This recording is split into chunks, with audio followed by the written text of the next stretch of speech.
Hello my dear friends, कैसे हैं आप सब। उम्मीद करता हूँ कि अच्छे होंगे, मस्त होंगे, तंदुरुस्त होंगे। तो चलिए एक बार फिर से मेरे यूट्यूब चैनल में आपका स्वागत है। तो चलिए आज हम लाए हैं आप लोग के लिए बहुत ही जबरदस्त यानी कि जो कि आपके एग्जाम 4, 5, 4, 6 इसके अतिरिक्त फिर नहीं आएगा। फिर क्या आएगा? 5 1 से फिर शुरू होगा। 5 1, 5 2, 5 3, 5 4, 5 5, 5 6, फिर क्या आएगा? 6 1, 6 2, 6 3, 6 4, फिर हो जाएगा 6 5 और 6 6। ठीक है, तो इतना परिमाण हमको जब दो पासा उछालेंगे तो मिलेगा। दिमाग में बैठा लेना है कि जब हम दो पासा उछालेंगे तो इतना सारा परिमाण हमको क्या होगा? मिलेगा। ठीक है, अब देखिए सबको गिनना है तो गिन सकते हैं। 1 2 3 4 5 6 7 8 9 10 11 12 13 14 15 16 17 18 19 20 21 22 23 24 25 26 27 28 29 30 31 32 33 34 35 36। तो टोटल जो परिमाण है कितना आ गया? 36 आ गया। ठीक है, यानी कि इसका जो टोटल माने पूरा परिमाण आया है कितना आ गया है? 36 आ गया है। बात समझ रहे ना? इसको हम कहते हैं एनएस। तो एनएस का वैल्यू कितना निकल गया? 36 निकल गया। आगे बढ़ते हैं। ये अगर ऐसे भी हमको बताना होगा बिना इतना लिखे हुए तो कितना पासा उछाला जाता है, बस ये दिमाग में बैठा लेना है। 2 उछालना है तो 6 के पावर 2 कर लेंगे। 3 उछालना है तो 6 के पावर 3 कर लेंगे। समझ में आ रहा है ना? अगर 4 बार उछालना है यानी कि 4 पासा उछालेंगे तो 6 के पावर क्या कर लेना है? 4 कर लेना है। ठीक है, तो उतना लंबा आता नहीं है। ठीक है, इतना ही से काम चल जाएगा। आगे देखते हैं। कह रहा है कि दोनों पर समान अंक यानी कि एक के अंक दोनों पर आएगा, एक ही खानी। समझ रहा है ना? तो चलिए यहाँ पर देखते हैं। यहाँ पर एक खल के दिख रहा है, एक दोनों पर समान दिख रहा है। समान दिख रहा है 2 3 4 और ये क्या हो गया? 5 और ये हो जाएगा 6। तो यही समान अंक दोनों पासा पर दिख रहा है। दिख रहा है ना? तो लिखेंगे दोनों पर समान अंक आने की घटना एन ई कहते हैं। घटना को क्या कहते हैं? N E. कितना बार है अभी बताएं? 1 2 3 4 5 6, कितना हो जाएगा? 6। अब लिखेंगे दोनों पर समान अंक आने की, हमको निकालना क्या है? प्रायिकता निकालना है। तो प्रायिकता फॉर्मूला होता है पीई बराबर एन बटे एन एस। ठीक है, फॉर्मूला ध्यान में रखना है कि प्रायिकता पी बराबर क्या होता है? एन बटे एन एस होता है। ठीक है, अब चलिए यहाँ पर मान देखते हैं। एन का वैल्यू कितना दिया है? 6 और एन एस का वैल्यू कितना है? 36। काट देते हैं छाचा के 36, तो आ जाएगा कितना हमारा? 1/6 हमारा आंसर हो जाएगा। ठीक है, तो चलिए यह क्वेश्चन उम्मीद है कि आपको समझ में आ चुका होगा। अगर उसके बावजूद भी अगर कोई डाउट होता है तो आप कमेंट बॉक्स में जरूर बताइएगा, हम फिर उसका कुछ दूसरा उपाय करेंगे। ठीक है, तो प्रायिकता से एक बात बहुत ही इंपॉर्टेंट चीज आपको हम बता देना चाहते हैं कि जब भी प्रायिकता का क्वेश्चन आपके एग्जाम में पूछा जाता है तो उसमें 2 से 3 क्वेश्चन एकदम फिक्सिंग रहता है, वो भी एक नंबर यानी कि ऑब्जेक्टिव क्वेश्चन के रूप में। तो वो कौन सा क्वेश्चन है आइए हम उसको बताते हैं। एकदम समझ लें कि एकदम 90% चांस है इसका, 90 से अधिक कर सकते हैं आप। ठीक है, यानी कि तीनों क्वेश्चन में से एक क्वेश्चन आपका एकदम फिक्स है कि आएगा तो आएगा। बात समझ आ रहा ना? चलिए, तो क्वेश्चन क्या है वो वाला देखते हैं। तब पूछ देगा निश्चित घटना की प्रायिकता क्या होता है? निश्चित घटना की प्रायिकता क्या होता है? तो निश्चित घटना की जो प्रायिकता पूछ देगा तो उसका वैल्यू किसके बराबर होता है? 1 के बराबर होता है। एकदम ध्यान में रखना है, दिमाग में बैठा लेना बउआ सब। ठीक है, यानी कि प्रायिकता जो है निश्चित घटना की प्रायिकता का वैल्यू कितना होता है? 1 के बराबर होता है। फिर दूसरा का क्वेश्चन इस तरह पूछ देगा कि अनिश्चित घटना की प्रायिकता कितना होता है? और निश्चित घटना की प्रायिकता 0 होता है। समझ रहे हैं ना? क्या अनिश्चित घटना का प्रायिकता होता है 0 और निश्चित घटना का प्रायिकता होता है 1।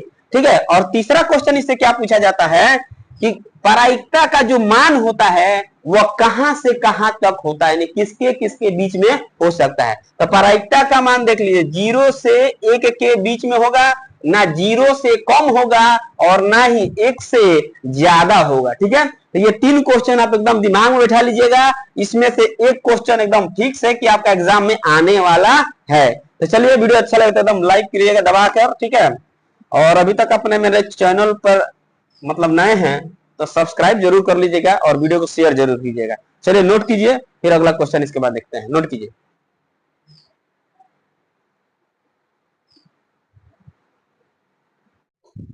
चलिए देखते हैं इसके बाद वाला क्वेश्चन। कह रहा है कि 2y² + 3y+1 को y+2 से भाग दे। ठीक है, तो ये बहुपद का क्वेश्चन है, भाग वाला क्वेश्चन है, भाग देना है। चलिए भाग देते हैं। दिया क्या है, 2y² आप +3y आप +1 को भाग हमें किससे देना है, y+2 से देना है। ठीक है, तो यह क्वेश्चन बहुत ही अच्छा क्वेश्चन है। ये जो क्वेश्चन है आपका 2020 में पूछा हुआ क्वेश्चन है। ठीक है, कितना नंबर का पूछा गया है, तो 2 नंबर का यह क्वेश्चन पूछा हुआ है। ठीक है, तो चलिए ध्यान से समझ लीजिए। तो क्या कह रहा है यहाँ पे कि y+2 ठीक का हमें भाग देना है 2y² + 3y+1 में। तो हमको क्या करना होता है, इसके बराबर लाना होता है। तो बताइए y में हम कितना से गुणा करें कि 2y² आ जाए। तो 2 से गुणा करेंगे तो 2, अगर एक y बढ़ा दें तो कितना हो जाएगा, 2y² हो जाएगा। इससे हमको दोनों में गुणा करना पड़ेगा। 2 दूनी के कितना हो गया, 4, y है तो y। अब यहाँ पे जो भी रहता है ना उसका साइन चेंज कर देते हैं, प्लस है तो माइनस, माइनस है तो प्लस कर लेते हैं। तो यहाँ पे क्या आ जाएगा, माइनस माइनस, ये इससे कट गया। अब यहाँ दोनों का साइन क्या है, अपोजिट है, यहाँ माइनस है यहाँ प्लस है। तो अब क्या होगा, घटेगा। तो घटेगा तो क्या घटेगा, जो बड़ा होगा उसमें से छोटा वाला घटेगा। तो बड़ा 4 दिख रहा है, यहाँ पर 3 दिख रहा है। 4 में से 3 घटा लेंगे तो कितना बचेगा, माइनस में y बचेगा, और प्लस में यहाँ पे जो उसको उतार दिए 1। अब हमको माइनस y लाना है, तो कितना से गुणा कर दें, तो माइनस से गुणा करेंगे तब ना ये प्लस वाला माइनस बनेगा। और कितना से गुणा कर दे, 1 से, तो हो जाएगा -y। माइनस प्लस क्या होता है, माइनस होता है। और माइनस में 1 से गुणा, -2 में 1 से गुणा करेंगे तो कितना होगा, 2। अब यहाँ पर साइन चेंज करेंगे, माइनस है तो प्लस, माइनस है तो प्लस, ये इससे काट दिया जाए। दोनों का साइन क्या दिख रहा है, सेम दिख रहा है। तो दोनों को क्या करेंगे, ऐड कर देंगे तो कितना हो जाएगा, 3। अब लिखना है तो लिखेंगे क्या, भागफल बराबर 2y-1 और शेषफल कितना आ गया, तो शेषफल आ गया हमारा 3। और ये हो गया हमारा क्वेश्चन कंप्लीट। ठीक है, चलिए इसको नोट किया जाए।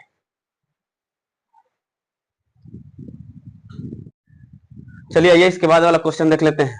तीसरा क्वेश्चन है सर, क्या कह रहा है, कह रहा है कि द्विघात बहुपद x² - 7 का शून्य ज्ञात कीजिए। ठीक है, यहाँ पर दिया है x² - 7, इसका शून्य ज्ञात कर देना है। फिर आगे देखिए क्या कहता है, कह रहा शून्यकों तथा गुणांकों के बीच संबंध को सत्यापित भी करना है। ठीक है, ये जो क्वेश्चन है आपका 2021 में पूछा गया था, 2 नंबर का। ठीक, तो चलिए शुरू करते हैं बनाना।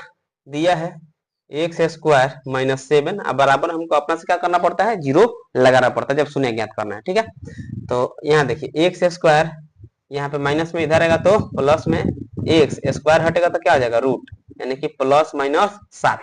ठीक है, x का मान कितना निकल गया हमारा, +-7। तो लिख देंगे क्या, शून्यक x बराबर माइनस में √7 और ये क्या हो जाएगा, प्लस में √7, और यही हमारा हो गया आंसर। अगर सिर्फ इतना क्वेश्चन होता तो इतना ही से काम खत्म। लेकिन क्या कहा है कि संबंधों का भी, मतलब जो उसका संबंध है गुणांकों के बीच, उसको हमें सत्यापित भी करना है। ठीक है, करते हैं, क्या जाता है। तो इसमें से दोनों में से किसी को हम क्या करेंगे, अल्फा मान लेंगे, तो बीटा मान लेंगे। चलिए मान लेते हैं अल्फा √7 और बीटा मान लेते हैं √माइनस वाला को। ठीक है, किसी को कुछ भी मान सकते हैं, कोई दिक्कत नहीं है। अब यहाँ पे ये जो दिख रहा है इसको लिखेंगे x² - 7 = 0।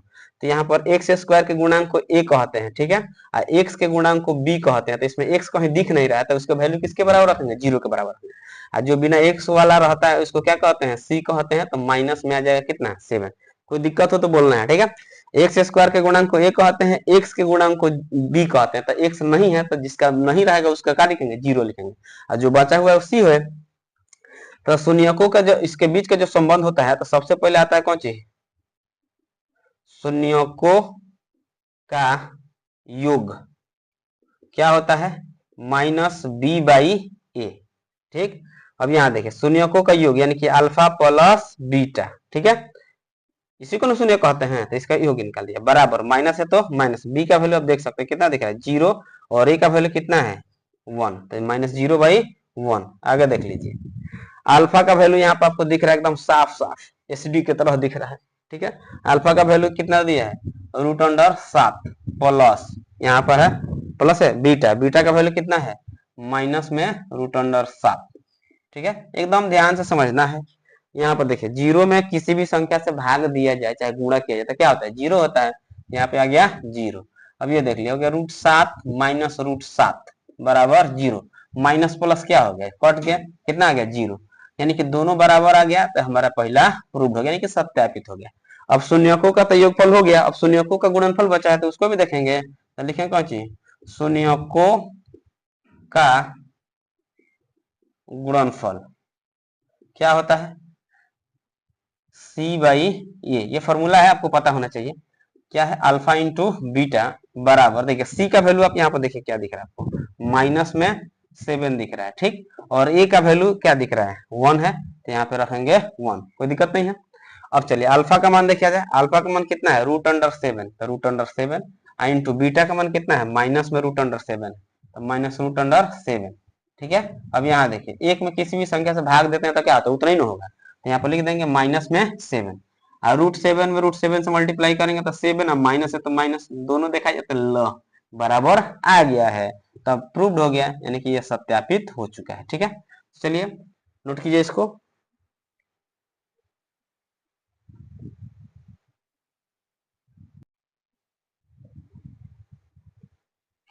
तो चलिए देखते हैं इसके बाद से क्वेश्चन नंबर 4। तो 4 नंबर क्वेश्चन हमारा क्या कहता है, देखिए क्वेश्चन अरे सिद्ध करें अरे कि sine square 5 degree plus sine square 85 degree plus sine square 10 degree plus sine square 80 degree बराबर 2 ला देना है, ठीक है। ये जो क्वेश्चन है आपका 2020 में पूछा हुआ है, 2 नंबर का क्वेश्चन पूछा गया था, ठीक है। तो चलिए सबसे पहले हम क्या करते हैं, लेफ्ट हैंड साइड ले लेते हैं, तो लेफ्ट हैंड साइड पर कितना हो जाएगा, sine square 5 plus sine square 85 plus sine square 10 plus sine square 80, ठीक है। अभी सबको सॉल्व करेंगे और 2 आंसर ला देंगे, ठीक है। चलिए क्या करते हैं इसके बाद से देखिए, इसमें हमको क्या करना है, जोड़ा देखना है, जोड़ा कितना के लगाना है 90 डिग्री, यानी कि दोनों कोण जोड़ करके इसके बराबर आ जाना चाहिए, 90 के बराबर आ जाएगा, उसमें से वो हम चेंज कर लेंगे, ठीक। चलिए देखते हैं यहाँ पर, ये और ये दोनों जोड़ेंगे तो 90 हो जाएगा, ये और ये जोड़ेंगे तो 90 हो जाएगा। तो जब दोनों में से जोड़ने पर 90 होता है तो उसमें से किसी को चेंज करेंगे, ठीक है, दोनों को चेंज करेंगे तो नहीं बनेगा, तो दोनों में से किसी को चेंज कर लेते हैं, इसी को चेंज करते हैं, तो साइन स्क्वायर 90, 90 में से हम कितना घटा दे कि हमको 5 मिल जाए, तो 90 में से हम अगर 85 घटा लें तो हमको 5 मिलेगा ना, तो कोई अंतर तो नहीं पड़ा, घटाएंगे तो हमको 5 मिल रहा है, कोई दिक्कत नहीं, इसको ऐसे ही लिख दिया जाए साइन स्क्वायर 85, फिर यहाँ पे देखिए दोनों में से इसको चेंज कर लेते हैं, तो साइन 90 में से हम कितना घटा दे कि हमको कितना मिल जाए 10, तो 80 घटा लेते हैं, ठीक है, 90 में से 80 घटेगा 10 मिलेगा, कोई फर्क नहीं पड़ता मान में, प्लस साइन स्क्वायर कितना हो गया 80, कोई दिक्कत नहीं है। अंक हमको इधर उधर ज्यादा खोजने की जरूरत नहीं पड़ेगा, इधर उधर कहीं हम देखेंगे तो अंक हमको मिल जाता है, ठीक है। अब एक फॉर्मूला आप जान लीजिए कि साइन 90 माइनस थीटा क्या होता है, कोस थीटा होता है, ठीक है। इसी फॉर्मूला का यहाँ पे यूज करना है हमको, तो साइन 90 माइनस थीटा दिख रहा है ना, तो स्क्वायर है तो स्क्वायर कर देंगे इस पर भी, कोस और थीटा की जगह पर जो है यहाँ पे वही थीटा आ जाएगा, तो यहाँ पे ये नहीं है तो यहाँ पे क्या रख देंगे 85, ठीक है। अब प्लस में कितना है साइन स्क्वायर 85, ठीक है, प्लस इसको भी आप देख सकते हैं, इसी पर इसको अप्लाई करेंगे तो इसका भी क्या हो जाएगा cos स्क्वायर थीटा की जगह कितना 80 है तो 80 रखेंगे प्लस ये क्या हो जाएगा साइन स्क्वायर 80, कोई दिक्कत नहीं है।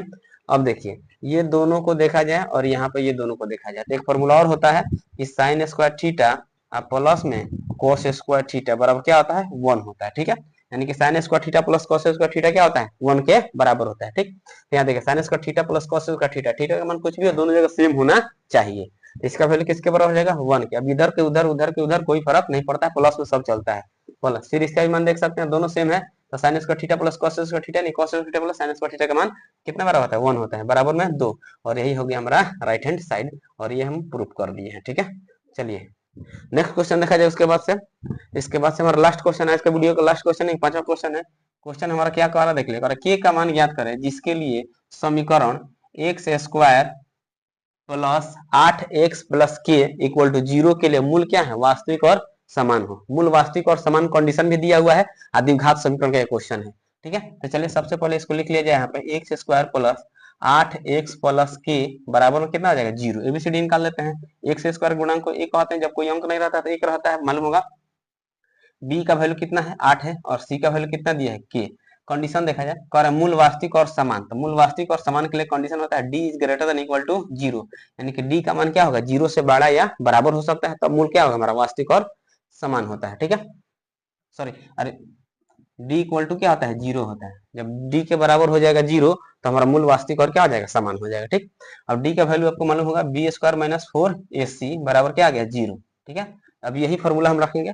बी स्क्वायर माइनस 4ac को हम क्या कहते हैं, विवेचक कहते हैं या विविक्तर कहते हैं। ठीक है, जिसको डी से सूचित किया जाता है।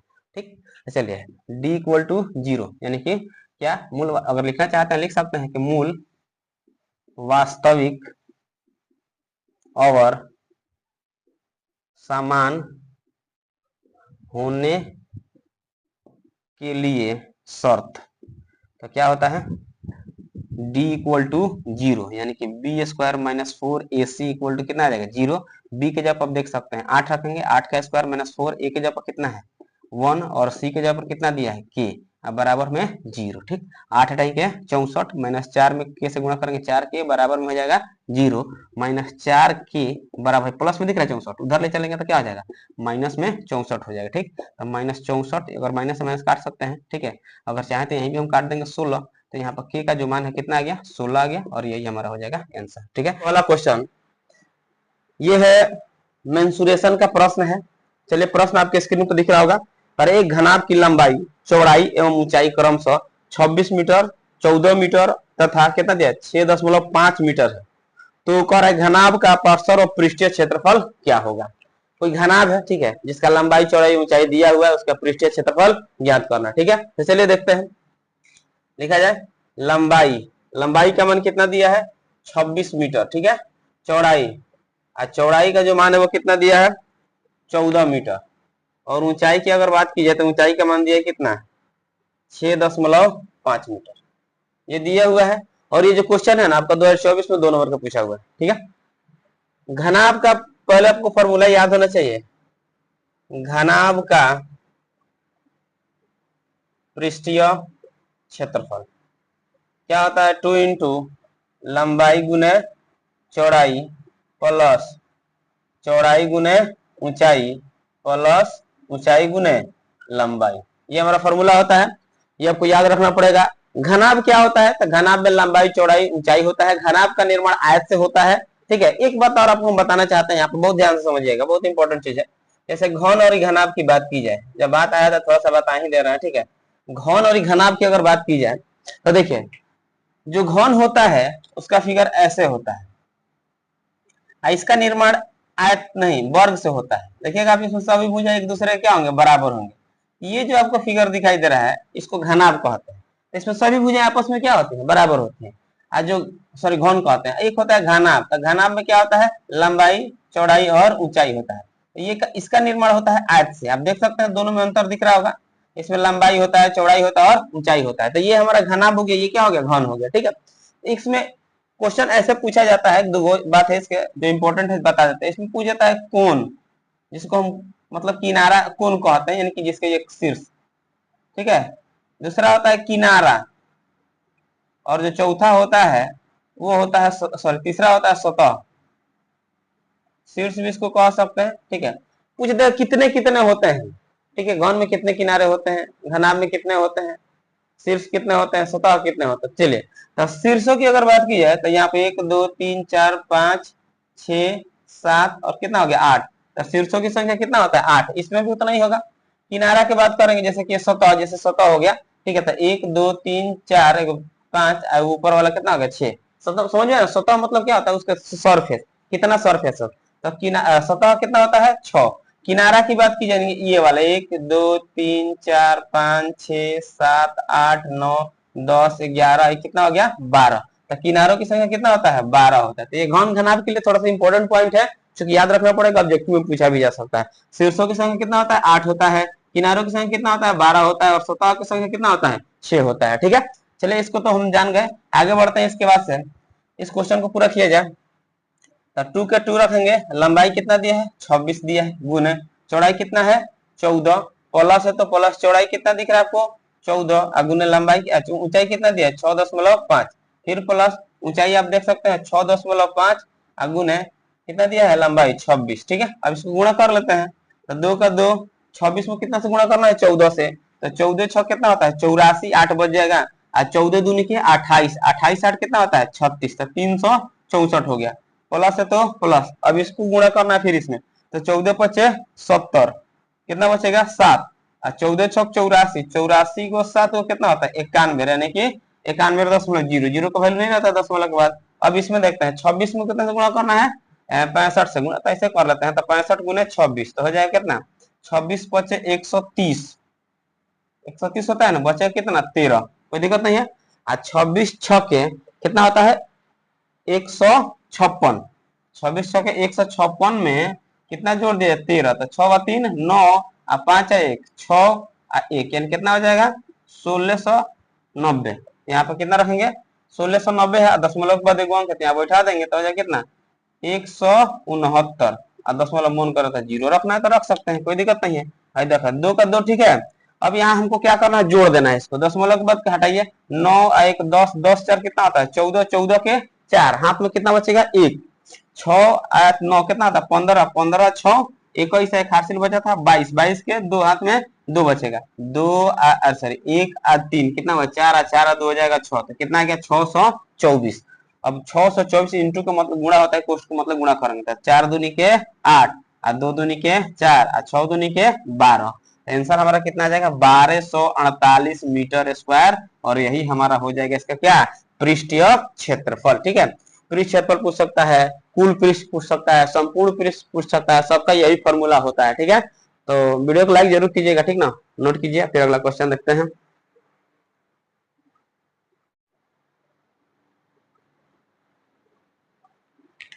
चलिए देखते हैं आज का दूसरा प्रश्न। तो प्रश्न नंबर 2, ये जो आपका प्रश्न है ये क्षेत्रमिति यानी मेंसुरेशन से ही लिया गया है। ये जो प्रश्न आपका 2024 में 2 नंबर का पूछा गया है। चलिए प्रश्न आपके सामने होगा, आप लोग भी पढ़कर उसको समझने का प्रयास कीजिएगा। तो चलिए, किसी बेलन के वक्र पृष्ठ का क्षेत्रफल तथा आयतन क्रम से 264 मीटर स्क्वायर तथा 396 मीटर क्यूब दिया है। ठीक है, तो कह रहा बेलन की त्रिज्या तथा ऊंचाई ज्ञात कीजिए। एकदम ध्यान से समझना, कह रहा बेलन के वक्र पृष्ठ दिया है, ठीक है, अब बेलन का आयतन दिया है, पूछा क्या है त्रिज्या और ऊंचाई पूछा है। चलिए जो दिया उसको लिखते हैं। सबसे पहले दिया क्या हमारा बेलन का वक्र पृष्ठ, लिखेंगे बेलन का वक्र पृष्ठ क्षेत्रफल कितना दिया है 264 मीटर स्क्वायर दिया। एकदम ध्यान से समझना है, एकदम थोड़ा सा परेशानी नहीं ना आए वहां पर फिर एकदम रोक देना है, फिर शुरू से समझाएंगे। इसका फॉर्मूला क्या होता है 2 पाई RH होता है। ठीक है, बराबर कितना आ जाएगा 264। यहाँ तक किसी को दिक्कत हो तो कमेंट में बताइए। बेलन का वक्र पृष्ठ दिया है, रख दिए, ठीक है, इसका सूत्र इसके नीचे और जो दिया है वो उसके नीचे। एकदम कुछ भी ऐसा क्वेश्चन हो ना तो जिस तरह दिया ना उसी तरह आगे बढ़ते चलना है। ठीक है, अपने आप क्लियर हो जाएगा। अब चलते हैं यहाँ से, अगर हम चाहें तो ये 2 से 2 कटिस ले सकता है, यानी कि 13 और 2 हो जाए कितना पाई RH बराबर आ गया कितना 132। यहाँ तक कोई दिक्कत नहीं। यहाँ से हम किसी एक का मान ले, तो R का मान निकाले ना तो H का मान निकाले। ठीक है, किसी एक का मान निकालेंगे, H निकाल लेते हैं। ठीक है, तो अगर H बराबर की बात की जाए तो हो जाएगा 132 जो यहाँ पर दिख रहा है कितना हो जाएगा पाई R। ठीक है, हम चाहे तो पाई का मान रख सकते हैं लेकिन यहाँ नहीं रखेंगे, बाद में रखेंगे। ठीक है, यहाँ पर इसको हम समीकरण 1 मान लेते हैं। पुनः आते हैं, फिर क्या कहता है क्वेश्चन कह रहा है कि बेलन का आयतन दिया हुआ है ना, तो बेलन का आयतन बराबर दिया है शायद 396 मीटर क्यूब दिया है। ठीक है, इसके नीचे इसका सूत्र रखते हैं। क्या सूत्र होता है पाई R स्क्वायर H बराबर 396 होता है, यही नहीं होता है। चलिए पाई के जगह पाई ठीक है, आर के जगह आर ठीक है, हमको आर का H का मान पहले ही हम निकाल चुके हैं। ठीक है, समझ रहे हैं ना। चलिए R स्क्वायर H के जगह हम क्या रख सकते हैं 132 बटे क्या रख दे पाई R रख देते हैं बराबर 396, कोई दिक्कत नहीं है। पाई से पाई जाएगा, एक R से एक R कट जाएगा, तो R इक्वल टू हमको मिलेगा 396 रहा इंटू में तो हो जाएगा 132। ठीक है, गुणा में ना तो इधर आएगा तो क्या हो जाएगा बट्टा में।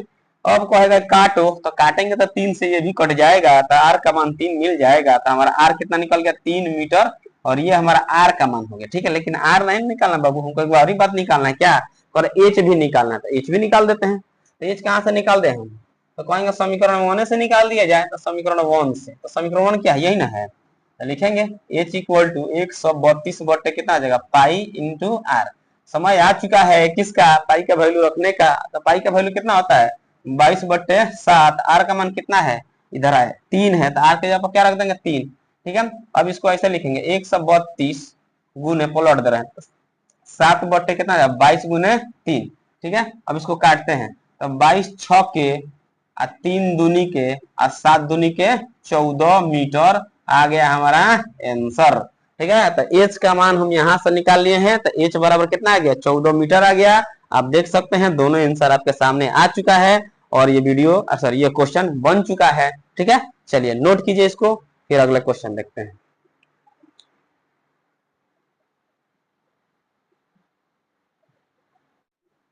चलिए आगे आपका इसके बाद से तीसरा क्वेश्चन। तो तीसरा क्वेश्चन क्या कहता है, यानी कि आज का तीसरा क्वेश्चन ये भी मेंसुरेशन से ही है। ठीक है, करे किसी शंकु के आधार की त्रिज्या 7√7 सेमी दिया है, स्क्रीन पर क्वेश्चन दिख रहा होगा। करे किसी शंकु के आधार की त्रिज्या 7√7 सेमी है तथा ऊंचाई 21 सेमी है, तो करा शंकु के आयतन निकालिए। क्या बात है, क्या बात है, देखिए किस तरह बनाना है। शंकु की त्रिज्या दिया आर बराबर दिया है 7√7 सेमी। ठीक है, और ऊंचाई दिया है कितना, ऊंचाई शायद 21 सेमी दिया है। ठीक है, एकदम ध्यान से 21 सेमी। कह रहा है कि शंकु का आयतन ज्ञात करना है। ठीक है, तो चलिए शंकु का आयतन का फॉर्मूला क्या होता है उसको जान लेते हैं। शंकु का आयतन बराबर क्या होता है 1/3 पाई आर स्क्वायर एच होता है। ठीक है, ये होता है हमारा शंकु के आयतन का फॉर्मूला। ठीक ना, तो ये शंकु का आयतन निकालना है तो 1/3 के 1/3 रख दिया जाए। पाई का मान तो हम जानते हैं क्या होता है 22/7 होता है। आर के जगह यहाँ पर क्या है बालक, यहाँ पर देख सकते हैं 7√7 दिया है तो इसका स्क्वायर दिया तो स्क्वायर कर लेते हैं। एच का मान आप देख सकते हैं कितना दिया है 21, कोई दिक्कत नहीं ना है, नहीं दिक्कत है। तो देखिए 7 तेरी का 3 तेरी का यानी कि 3 एक कम कट गया। अब बचा कितना हमारे पास, तो हो गया 22। यहाँ से थोड़ा सा समझने वाली बात यह है कि 7 का स्क्वायर तो 49 हो ही जाता है, फिर 7 है उसका स्क्वायर हुआ क्या होगा, तो सिर्फ 7 होगा। नहीं जानते हैं, यहाँ देखिए यानी कि √7, यहाँ पर 7 आपको दिख रहा होगा। ठीक है, तो इसको हम ऐसा लिख सकते हैं।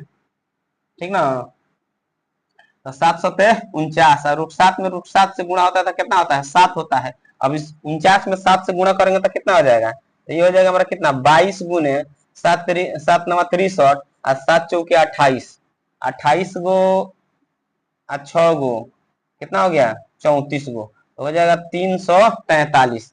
ये निकल गया मतलब इतना वाला। अब इसमें हमको 22 से गुणा कर देना, जो आएगा आंसर हो जाएगा। ठीक है, चलिए गुणा करते हैं। 22 कितना होता है 66, 6 गो बच गया। ठीक ना, अब 22 चौका कितना होता है 88। ठीक ना, तो कितना हो जाएगा 94, यानी कि 4 बच गया। फिर यहाँ पर क्या बचा 9, और फिर 22 कितना होता है 66, तो 9 6 कितना हो गया 15 और 6 1 7 75 हो गया ना, यहाँ पर लिख देंगे कितना 75। ठीक है, और यही हमारा क्या हो जाए, सही है ना। 22 66 कितना बचेगा 6, अब 22 चौके 88 या 6 84 के 4 हाथ में कितना बचेगा 84 के 4 हाथ में 8, बस ना सर 94 होगा। 94 के 4 हाथ में 9 बचेगा। अब 22 66 का 9 कितना होता है 65, एकदम बढ़िया है, कोई दिक्कत नहीं है यार। सेमी की झूठो मूठो का हम लोग टेंशन लेते हैं।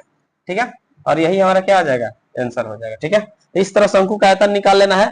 एकदम लगातार तीनों क्वेश्चन है आपके पेपर में, आप देख सकते हैं कि लगातार ये तीनों क्वेश्चन में एक ही जगह पर है।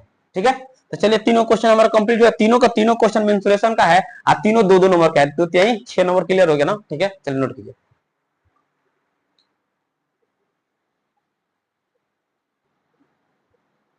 चलिए आगे आपका आज का चौथा क्वेश्चन। चौथा क्वेश्चन भी बहुत ही अच्छा क्वेश्चन है, बहुत ही दमदार क्वेश्चन है। अब पूछा हुआ है तो दमदार तो ही होकबे करेगा। ठीक ना, तो चलिए ये जो क्वेश्चन है आपका ये समांतर श्रेणी का क्वेश्चन है, और 2024 का ये भी क्वेश्चन है और 2 नंबर का ही पूछा गया है। ठीक है, तो कल ही बताए थे कितना अच्छा नंबर आएगा तो परिवार खुश हो जाएगा, और कम नंबर आएगा तो पर्दार खुश हो जाएगा। तो देख लेना किसको खुश करना है, पर्दार खुश की परिवार खुश। ठीक है, अगर रिजल्ट अगर बात बता रहे हैं आपको, अगर रिजल्ट हमारा अच्छा हो जाए तो पूरा परिवार खुश हो जाता है, होता है ना, पूरा घर परिवार के लोग खुश रहते हैं। जहाँ जो रिजल्ट गड़बड़ा गया तो पूरा पर्दार खुश हो जाता है, वह मजा आ गया। ठीक है, लेकिन तो परिवार खुश कीजिए, पर्दार नहीं। ठीक ना, तो चले ध्यान से पढ़िए यहाँ पे। चलो क्वेश्चन आपके स्क्रीन पे आ गया है। परियादिक समांतर एपी यानी कि ऑर्थोमेटिक प्रोग्रेशन, ये समांतर श्रेणी कहते हैं, जिसका प्रथम पद 14 पदों का योगफल 250 है। प्रथम 14 पदों का योगफल यानी 1 से लेकर 14 को पद जोड़ेंगे तो कितना मिलेगा 250, तथा इसका प्रथम पद 10 हो तो 20वां पद ज्ञात करना है। क्वेश्चन तो ठीक है, चलिए देखते हैं, करा कि समांतर श्रेणी के प्रथम 14 पदों का योगफल यानी कि एसन दिया हुआ है। ठीक है, कितना दिया है? एसन हमारा दिया है 250 तथा प्रथम पद 10 दिया है, तो 20वां पद ज्ञात करना है। तो 20वां पद पूछना ही था, तो इतना कहता कहले क्या जरूरत है ना, लेकिन जरूरत है ना भाई क्या, कि अगर मान लेते हैं 20वां पद हम डायरेक्ट कैसे निकाल सकते हैं, प्रथम पद दिया है अब 20वां पद निकालना है, तो क्या चाहिए हमको? डी चाहिए ना, तो डी तो दिया नहीं, तो डी हमको इसमें तो निकालना पड़ेगा ऊपर वाला में। ठीक है, चलिए देखते हैं।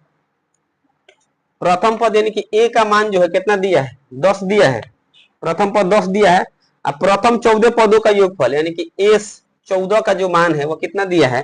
एस 14 का मान दिया है 1050 और 20वां पद निकालना है, तो जब जरूरत पड़ेगा तो 20वां निकाल लेंगे। पहले हम डी निकालेंगे, डी और ये मिलेगा ना, तो और ये जोन पद कहेगा उसको हम आसानी से निकाल सकते हैं। ठीक है, तो चलिए शुरू करते हैं। इसका फॉर्मूला आपको मालूम होगा, क्या होता है? n/2, तो n के जगह पर कितना है? 14 है, into 2a plus n minus, एक बार फॉर्मूला देखिए दिखाई दे, ठीक रहेगा। n/2 into 2a plus n-1 into D हो जाए कितना? n-1 इंटू डी बराबर कितना? 250। ठीक है, अब जहां जहां n है वहां वहां क्या रखाएगा बालक? 14 तो रखेंगे, 14/2 हो जाएगा। ठीक है, फिर 2 a के जगह पर तो दिख ही रहा है कितना है? 10 प्लस फिर n के जगह पर कितना? 14 माइनस 1 और डी के जगह पे डी रख देते हैं। ठीक है, बराबर 250। ठीक, अगर मन करते इसे 31 ले लेंगे, कितना हो जाएगा? 7 बचेगा ना। अगर इस 7 से कटने वाला तो काटेंगे, नहीं कटने वाला तो बाद में काटेंगे। ठीक है, लेकिन काटेंगे। अब यहाँ हो जाएगा 7, कितना हो जाएगा? 10 दूनी के 20, अब प्लस यहाँ से घटेगा तो 14 में से 1 घटेगा तो कितना? 13, डी से गुणा करेंगे तो कितना हो गया? 13 डी बराबर 250। भाई कटने वाला है हमको लग रहा है ना, तो 7 कम 7, 3 बचा 35, तो 7 बचे 35, एगो जीरो ले लेते हैं, तो कितना हो गया? 150 हो गया हमारा कितना? 20 प्लस 13 डी बराबर 150, तो 13 डी बराबर कितना हो जाएगा? 150 प्लस में है, इधर आएगा तो माइनस में हो जाएगा, तो 13 डी बराबर 130 हो जाएगा, होगा ना। तो 10 से इसको काट सकते हैं, कितना आ गया? 10, तो डी का मान कितना निकल गया? 10। लो, डी का मान निकल गया ना। अब हमें क्या करना है? 20वां पद निकालना है, तो कुछ निकाल सकते हैं हम। ठीक ना, ए का मान 10 है, अब बी का मान 10 है, सॉरी डी है, घबरा रहा है। डी का मान 10 है, एन के मान शायद 20 दिया हुआ, यानी कि 20वां पद ज्ञात करना है। ठीक है, तो चलिए टी एन बराबर फॉर्मूला लिखते हैं, क्या आता है? A plus n-1 into D, T N, N के जगह पर 20वां रखना पड़ेगा ना, तो ए के जगह पर कितना है? 10 प्लस एन के जगह पर 20 माइनस कितना? 1, और डी के जगह पर कितना है? 10 ही है। ठीक है, तो हो जाएगा 10, यहाँ से घटेगा 20 में से घटा दिया 19, यहाँ पर कितना है? 10। ठीक है, हो जाएगा 10 और 19 दहा के 190, 190 में 10 जोड़ेंगे तो कितना आ जाएगा? 200, और यही हमारा हो जाएगा आंसर। ठीक है, चलिए एक बार इसको और समझा देते हैं, थोड़ा सा है क्वेश्चन ठीक ठाक, इसलिए सबसे पहले क्वेश्चन आप लोग थोड़ा सा एक बार ध्यान से पढ़ने का प्रयास कीजिएगा। ठीक ना, तो क्वेश्चन यही कह रहा है, समझने का प्रयास कीजिएगा, पढ़ने का हम बताइए दे रहे हैं। करे किसी समांतर श्रेणी का प्रथम 14 पदों का योगफल 250 दिया है। इस समांतर श्रेणी का क्या कर रहा है? प्रथम 14 पदों का योगफल, योगफल कह रहा है एसएन हो जाएगा, पद कहेगा तो टीएन हो जाएगा, ध्यान में रखना है। योगफल कितना दिया? 250 दिया है, तो इसका फॉर्मूला हम रख दिए n/2 into 2a plus n-1 into D equal to 250। n के जगह पर कितना दिख रहा है आपको? 14, तो 14 रख दिए, 14/2, और 2a के जगह पर कितना है? 10 है, तो 10, और फिर n के जगह पर 14 हो जाएगा -1, और डी मालूम हमको नहीं है। ठीक है, और फिर क्वेश्चन में वही दिया था और कह रहा है कि 20वां पद ज्ञात करना था। हमको कोई भी पद ज्ञात करना है तो सबसे पहले जानिए क्या क्या चाहिए। तो कोई भी पद हमको ज्ञात करना है तो सबसे पहले हमको ए चाहिए, डी चाहिए, और पद की संख्या तो ऑलरेडी दिया रहता है, क्या निकालना है। तो हम ए तो मालूम है, लेकिन डी मालूम है? नहीं मालूम है ना, तो इसके सहायता से हम डी निकालेंगे। ठीक है, और उसके बाद जो पूछे निकाल देना है। ठीक है, अब देखिए क्या हो जाएगा? 10 दूनी के 20, यहाँ से घटा 13, और डी से गुणा 13 डी, और 7 से 250 काट देंगे, 150 मर्द में, इधर प्लस में 120 है, इधर आएगा तो माइनस में, तो 150 में से 120 घटेगा तो कितना बचेगा? 130 बचेगा, और 13 दहा के 130, तो डी का वैल्यू कितना आ गया? 10 निकल गया। अब हमको सब कुछ ऑलरेडी मिला हुआ है, ए बराबर 10 मिल गया, डी बराबर मिल गया, एन बराबर तो दिया था, तो टी एन बराबर निकालना है, पद का अगर योगफल कहेगा तो ऐसे निकालना पड़ेगा। तो टी एन बराबर कितना? A plus N minus 1 into D, और टी 20, एन के जगह पर 20 रखेंगे 10, प्लस यहाँ पर एन के जगह पर कितना? 20 माइनस 1 इंटू डी के जब 10, 10 के 10 हो जाएगा, 20 में से घटेगा 19, यहाँ पर 10 19 में कितना होता है 190, दोनों को जोड़ दिए 200 आंसर आ गया। ठीक है, नोट कीजिए।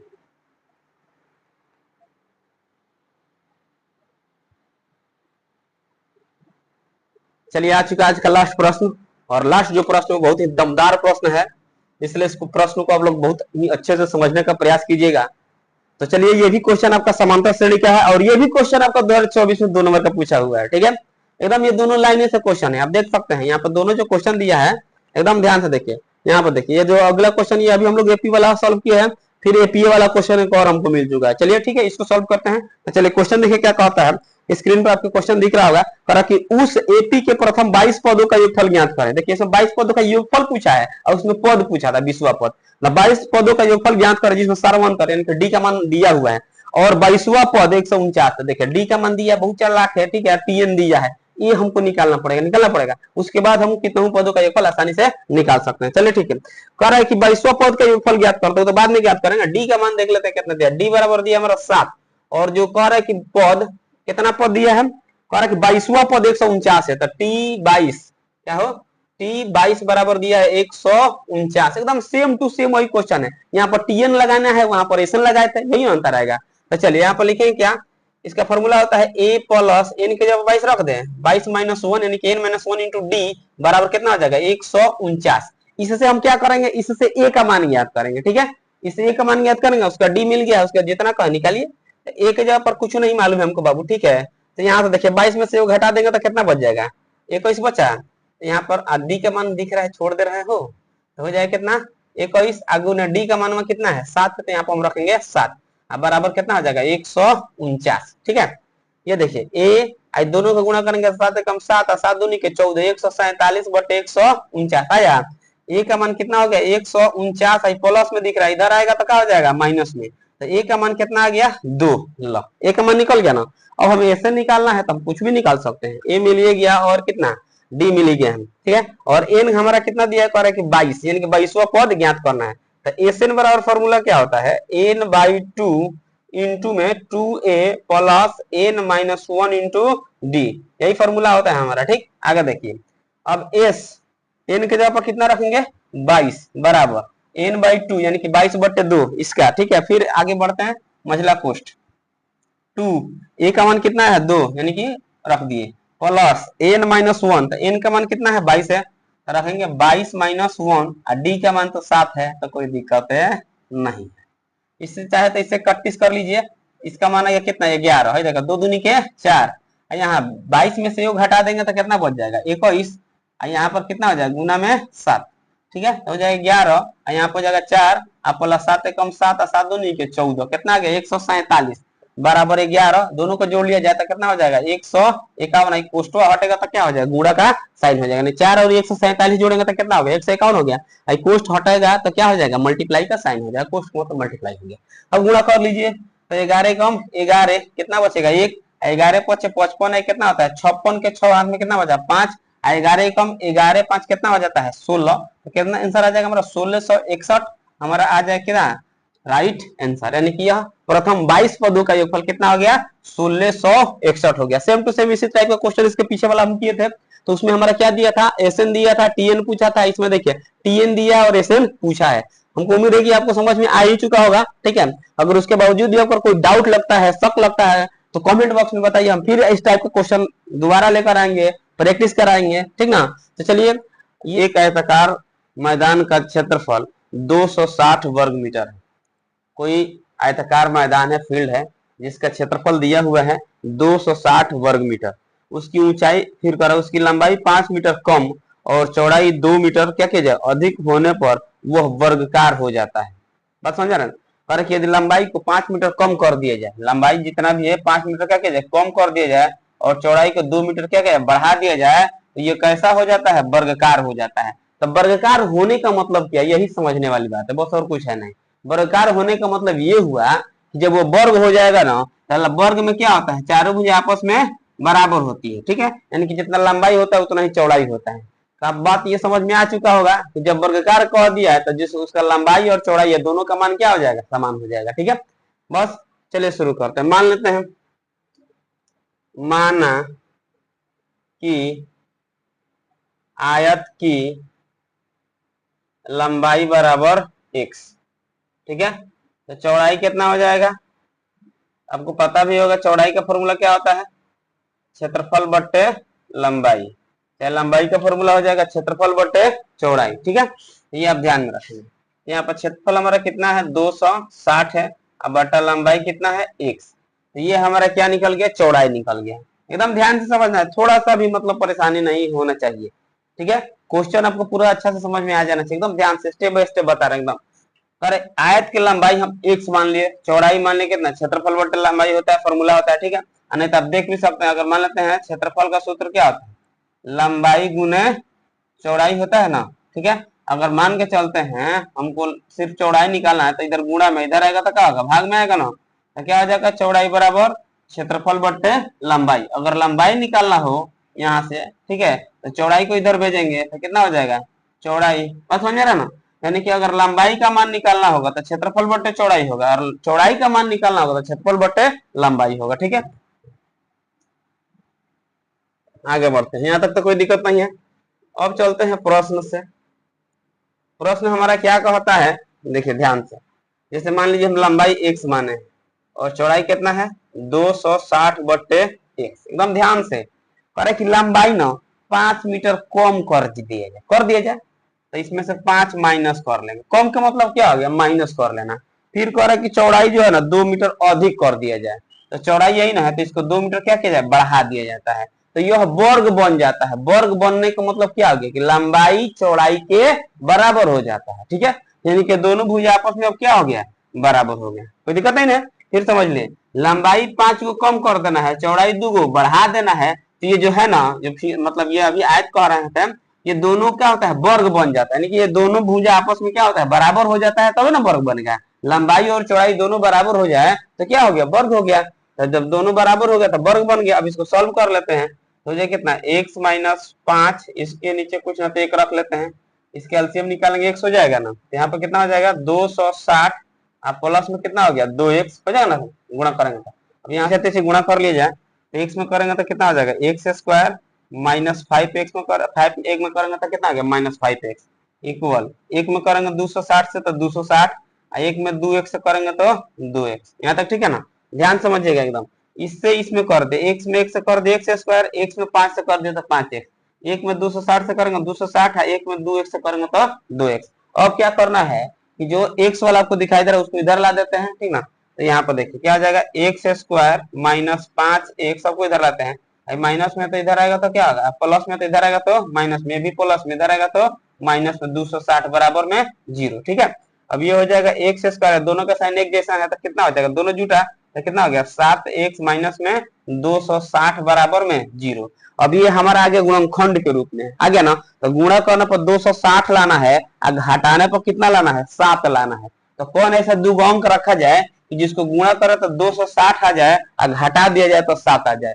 ठीक है, कोई अंक दिख रहा है आपको, तो वो अंक क्या हो जाएगा 20 और 13। अगर 20 में 13 से गुणा करेंगे तो 260, और 20 में से 13 घटा लेंगे तो कितना आ जाएगा 7 आ जाएगा, और घटा के माइनस में लाना है। ठीक है, तो बड़ा वाला का साइन माइनस में रखेंगे, छोटा वाला का साइन प्लस में। चलिए, तो एक्स स्क्वायर माइनस 20 है तब 20x, और छोटा क्या है प्लस में रखेंगे, छोटा है, अब माइनस में कितना आ जाएगा 260 बराबर में 0। यहाँ तक ठीक है। अब यहाँ से देखिए दोनों में क्या दिख रहा है, एक्स दिख रहा है, एक्स कॉमन करेंगे तो एक्स यहाँ बचेगा कितना माइनस में 20, यहाँ से प्लस 13 दोनों में कॉमन दिख रहा है, तो 13 कम 13 माइनस प्लस क्या आता है माइनस होता है, 13 दूनी के 26, यानी 20 बचा बराबर में 0। कोई दिक्कत नहीं है, ये तो सेम आता है, आपको पता भी होगा पहले से भी। इसमें से हम कॉमन करेंगे एक्स माइनस 20, और यहाँ बचा कितना एक्स, और यहाँ कितना बचेगा प्लस में 13 बराबर कितना आ गया 0। यहाँ लिखेंगे x माइनस 20 बराबर एक बार 0 हो जाएगा, और एक बार हो जाएगा x प्लस 13 बराबर 0। तो इधर माइनस में दिख रहा है तो इधर लाएंगे तो प्लस में, x का मान 20 आ गया, इसको अगर लेते हैं इधर प्लस में, इधर आएगा तो माइनस में 13 हो जाएगा। ठीक है, अब बताइए माइनस में तो भुजा होगा नहीं, तो इसको छोड़ देना है। ठीक है, यानी कि हमारा लंबाई कितना आ गया, लंबाई हम x माने थे, यहाँ पे जो मानेंगे उसका मान रखेंगे, x बराबर कितना 20, सेमी है तो सेमी रखेंगे, मीटर होगा तो मीटर रख देंगे। ठीक, फिर आइए यहाँ पर देखिए क्षेत्रफल निकालना है, यानी कि चौड़ाई निकालना है, तो चौड़ाई बराबर हमारा कितना है 260 बट्टे एक्स, हो जाए कितना 260 बट्टे एक्स के जगह पर कितना है, अभी इधर 20 आया है तो काट दीजिए, कितना आ गया 13, तो दूसरा आ जाएगा 13 सेमी, और यही हमारा हो जाएगा आंसर। ठीक है, तो लंबाई आ गया 20 सेमी, चौड़ाई आ गया 13 सेमी। ठीक है, तो चलिए मुझे उम्मीद है कि क्वेश्चन आपको अच्छे समझ में आ चुका होगा। अगर उसके बावजूद भी आपको कोई डाउट लगता है तो इस वीडियो को एक बार जरूर देखने का प्रयास कीजिएगा और थोड़ा सा एक बार प्रैक्टिस कर लीजिएगा, ये क्वेश्चन आपको क्लियर हो जाएगा। ठीक है, और वीडियो को अभी तक लाइक नहीं किया तो लाइक तो कर दीजिए। ठीक है, नोट कीजिए।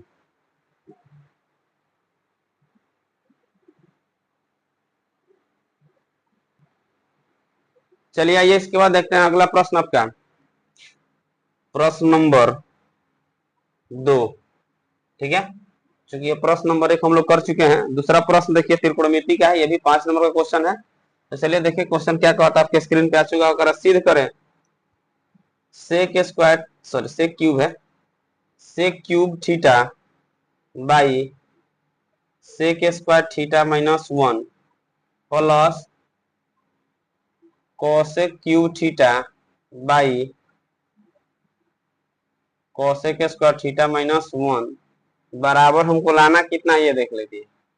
सेक theta into cosec theta into दिया फिर कितना सेक थीटा प्लस में कोसेक थीटा। इतना हमें सिद्ध करना, नहीं कि ये दोनों आपस में क्या है, एक दूसरे के बराबर है, यही हमें सिद्ध करके दिखा देना है। ठीक है, तो चलिए शुरू करते हैं। सबसे पहले हम क्या करेंगे, लेफ्ट हैंड साइड लेंगे। ठीक है, तो लेफ्ट हैंड साइड आपका दिख रहा है कितना है, लेफ्ट हैंड साइड बराबर जो दिया है रखिए सेक क्यू थीटा। अब भाई इसको क्या लिखेंगे, sec square theta minus 1 plus cosec क्यू थीटा। अब भाई क्या लिखेंगे इसको, कोसेक स्क्वायर थीटा माइनस 1। यहाँ तक तो कोई दिक्कत नहीं है।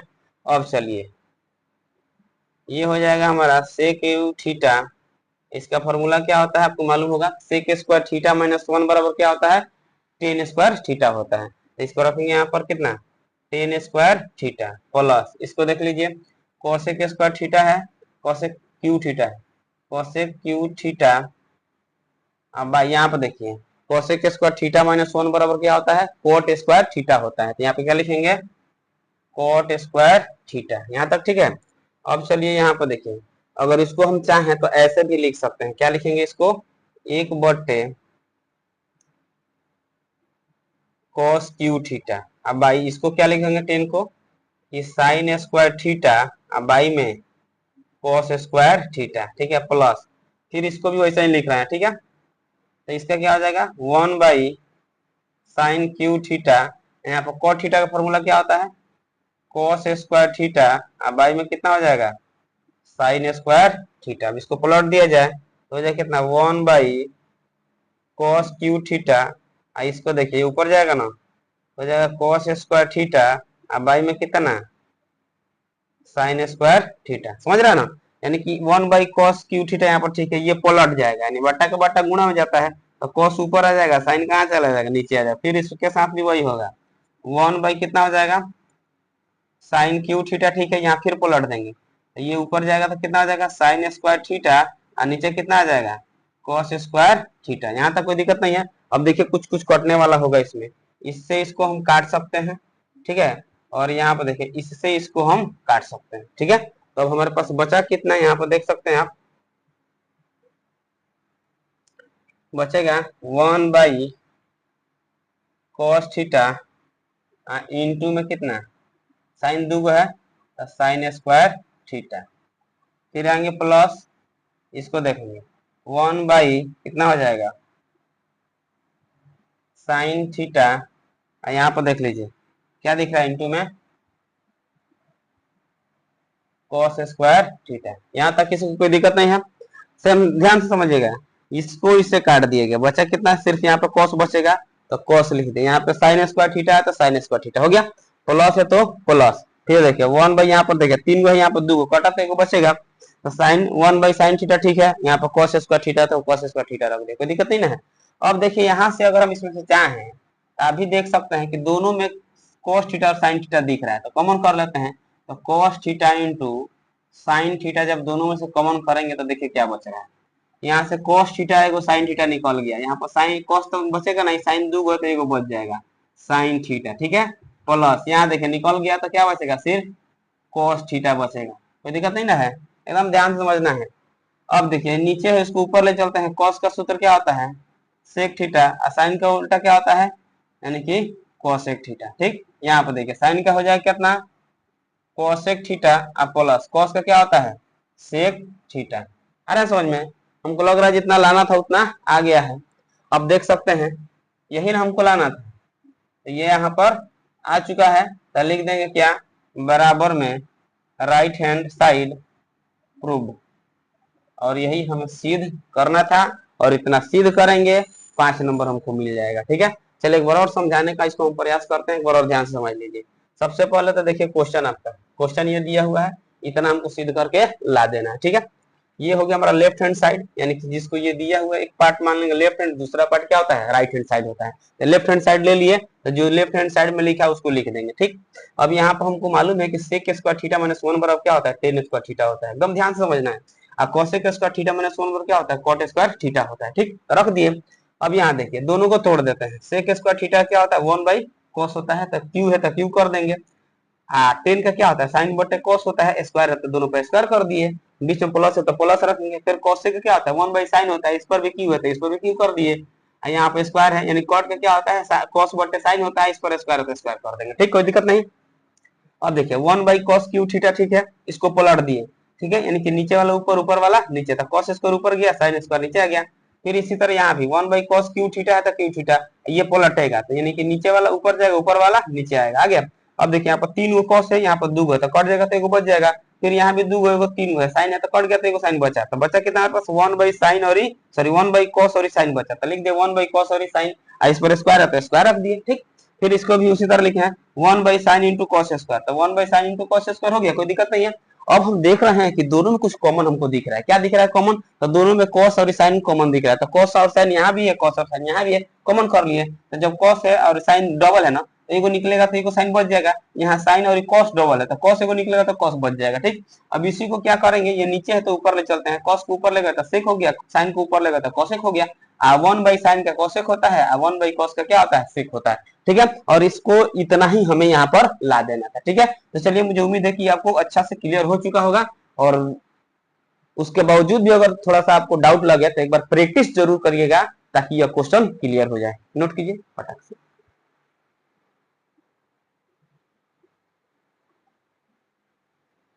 चलिए अगला क्वेश्चन आपके स्क्रीन पे आ चुका होगा। चलिए आपका अगला प्रश्न है, ये जो है मेंसुरेशन का क्वेश्चन है, ये भी आपके एग्जाम का 5 नंबर वाला क्वेश्चन है। ठीक है, यानी कि समझ लीजिए कि टोटल आपका जो 5 नंबर ये क्वेश्चन होता है वो कितना होता है 4 होता है, यानी कि 4 गो का 5 नंबर वाला क्वेश्चन रहता है, उसको सॉल्व करना होता है। ठीक है, और उसमें क्वेश्चन आपका डबल दिया रहता है, ये तो कोई दिक्कत नहीं है, तो कोई भी हमें 4 क्वेश्चन उसमें सॉल्व करना होता है, 4 5 20 नंबर हमारा क्लियर हो जाता है। तो चलिए क्वेश्चन आपके स्क्रीन पर दिख रहा है, तो ये क्वेश्चन नंबर हमारा 3 हो जाएगा, इस वीडियो का तीसरा क्वेश्चन कह कि व्यास 7 मीटर वाला, व्यास कह रहा है, तो पहले व्यास हम डी से सूचित करते हैं, तो 7 मीटर कह रहा है। ठीक है, ध्यान से समझिएगा एकदम, 7 मीटर वाला अब 20 मीटर गहरा एक कुआं खोदा जाता है। ठीक है, ध्यान समझिए, जैसे कि मान लेते हैं एक कुआं होगा, कुआं कैसा होता है बेलनाकार ना होता है, तो जैसे कि बेलनाकार कुआं है, इस कुआं को खोदा गया है। ठीक है, यहाँ पे एक बात और हम आपको बता दें कि ये जो कुआं है इसका गहराई ऑलरेडी क्वेश्चन में हमारा दिया हुआ है, कितना दिया हुआ है, तो क्वेश्चन में हमारा इसका गहराई दिया है यानी कि 20 मीटर, गहराई का मतलब ऊंचाई हो जाएगा, तो यानी कि एच हमारा कितना हो जाएगा 20 मीटर हो जाएगा। ठीक है, ध्यान से एकदम थोड़ा सा भी परेशान नहीं होना है। और कर इसका व्यास, ये जो यहाँ से यहाँ तक इसको बोलते हैं, इसको व्यास बोलते हैं, तो व्यास हमारा कितना दिया है 7 दिया है, आर निकाल लेंगे तो 7/2 यानी कि 3.5 मीटर हो जाएगा। चाहे तो इतना भी रख सकते हैं, नहीं तो देख लेंगे जरूरत के हिसाब से हम बदल लेते हैं। ठीक है, दोनों है, जिसको मर्जी वैसे रखा जा सकता है, यहाँ तक तो कोई दिक्कत नहीं है। आगे चलिए, फिर क्या कहता है, खोदा जाता है और खोदने से निकाली हुई मिट्टी को समान रूप से फैलाकर 22 मीटर और गुणे 24 मीटर वाला एक चबूतरा बनाया गया है, इस चबूतरे की ऊंचाई ज्ञात करें। ठीक है, अब यह क्वेश्चन देखिए बाबू, कर इसमें से एक मिट्टी निकाल लिया जाता है, एक मतलब लंबाई चौड़ाई और ऊंचाई हो गया तो समझ लीजिए घनाबकार, लंबाई चौड़ाई और ऊंचाई हो गया तो क्या हो गया घनाबकार, एक चबूतरा बना दिया जाता है। ठीक है, जिसका लंबाई दिया है, चबूतरे का लंबाई कितना दिया है, उसका लंबाई हमारा दिया है कितना 22 मीटर। ठीक है, और उसका चौड़ाई जो है वो कितना दिया हुआ है, उसका चौड़ाई दिया है 14 मीटर, एकदम ध्यान से समझना है। तो हमसे कह रहा है कि ये जो चबूतरा बनेगा उसका ऊंचाई क्या होगा, क्वेश्चन अब आपको समझ में आ चुका होगा, नहीं समझ में तो एक और समझाने का हम प्रयास करते हैं। ठीक है, सबसे पहले एक बात देखिए, ये कह रहा है कुआं है, इसका व्यास दिया है 7 मीटर और ऊंचाई दिया है 20 मीटर, नहीं गहराई 20 मीटर है। इसमें से मिट्टी निकाला जाता है, इस मिट्टी को निकाल कर क्या कहता है, एक चबूतरा बनाया जाता है जिसका लंबाई 22 मीटर और चौड़ाई कितना है, 14 मीटर है। तो उसी चबूतरे का ऊंचाई हमें ज्ञात करना है। ठीक है, तो एक बात हम आपको बता दें, थोड़ा सा ध्यान लगाइएगा कि चबूतरा पर मिट्टी बिछेगा कितना, चबूतरे पर मिट्टी बिछेगा कितना, सबसे बड़ा सवाल ये है। समझ में आ रहा है ना? तो चबूतरे पर मिट्टी कितना बिछेगा, तो जितना मिट्टी इसमें से निकलेगा उतना ही ना मिट्टी बिछेगा। बात समझ में आ रहा है ना? यानी कि जितना हम इस कुआं से मिट्टी निकालेंगे उतना ही उस चबूतरे पर मिट्टी बिछाएंगे। है समझ में? तो बस ये समझ लीजिए कि जितना मिट्टी निकलेगा उतना ही मिट्टी चबूतरे पर बिछेगा। इसका मतलब क्या होगा, जितना मिट्टी का आयतन होगा उतना ही चबूतरे का भी आयतन होगा। बात समझ में आ रहा है ना? तो चलिए ले चलते हैं कल प्रश्न से। चबूतरे पर बिछी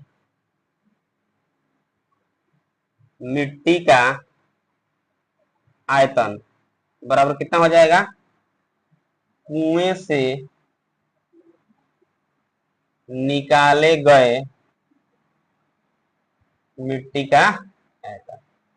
ध्यान से समझना है, थोड़ा सा भी परेशान नहीं होना चाहिए एकदम।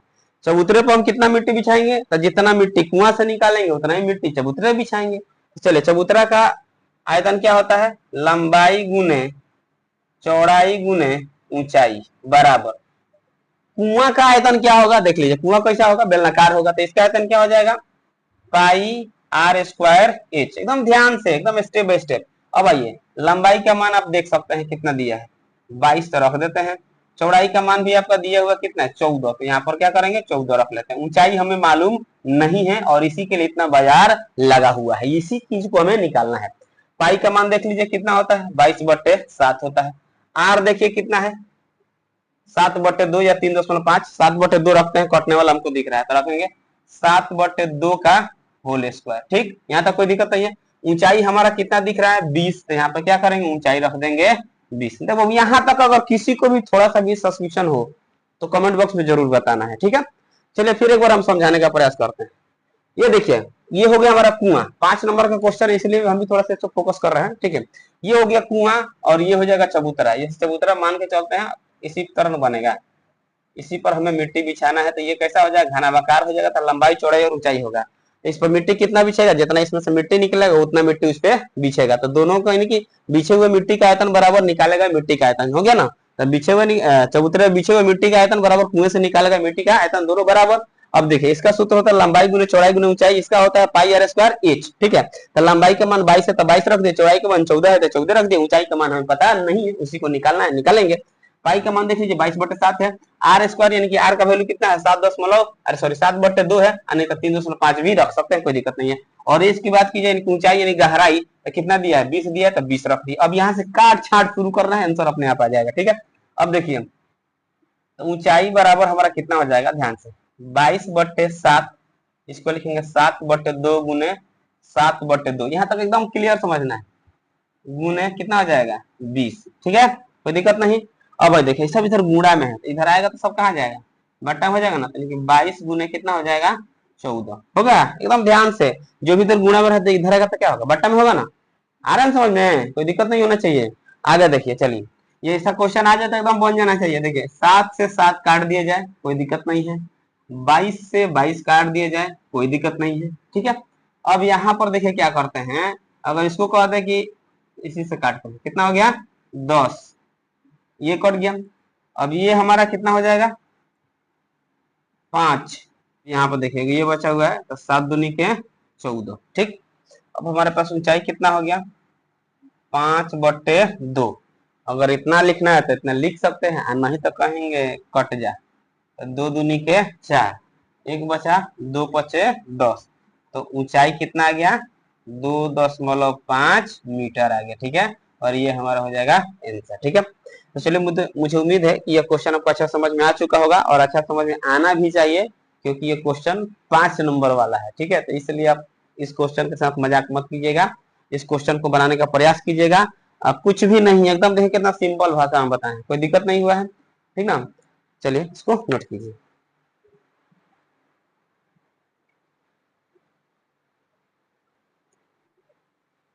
चलिए देखते हैं question number 4। 4 number question height and distance का है।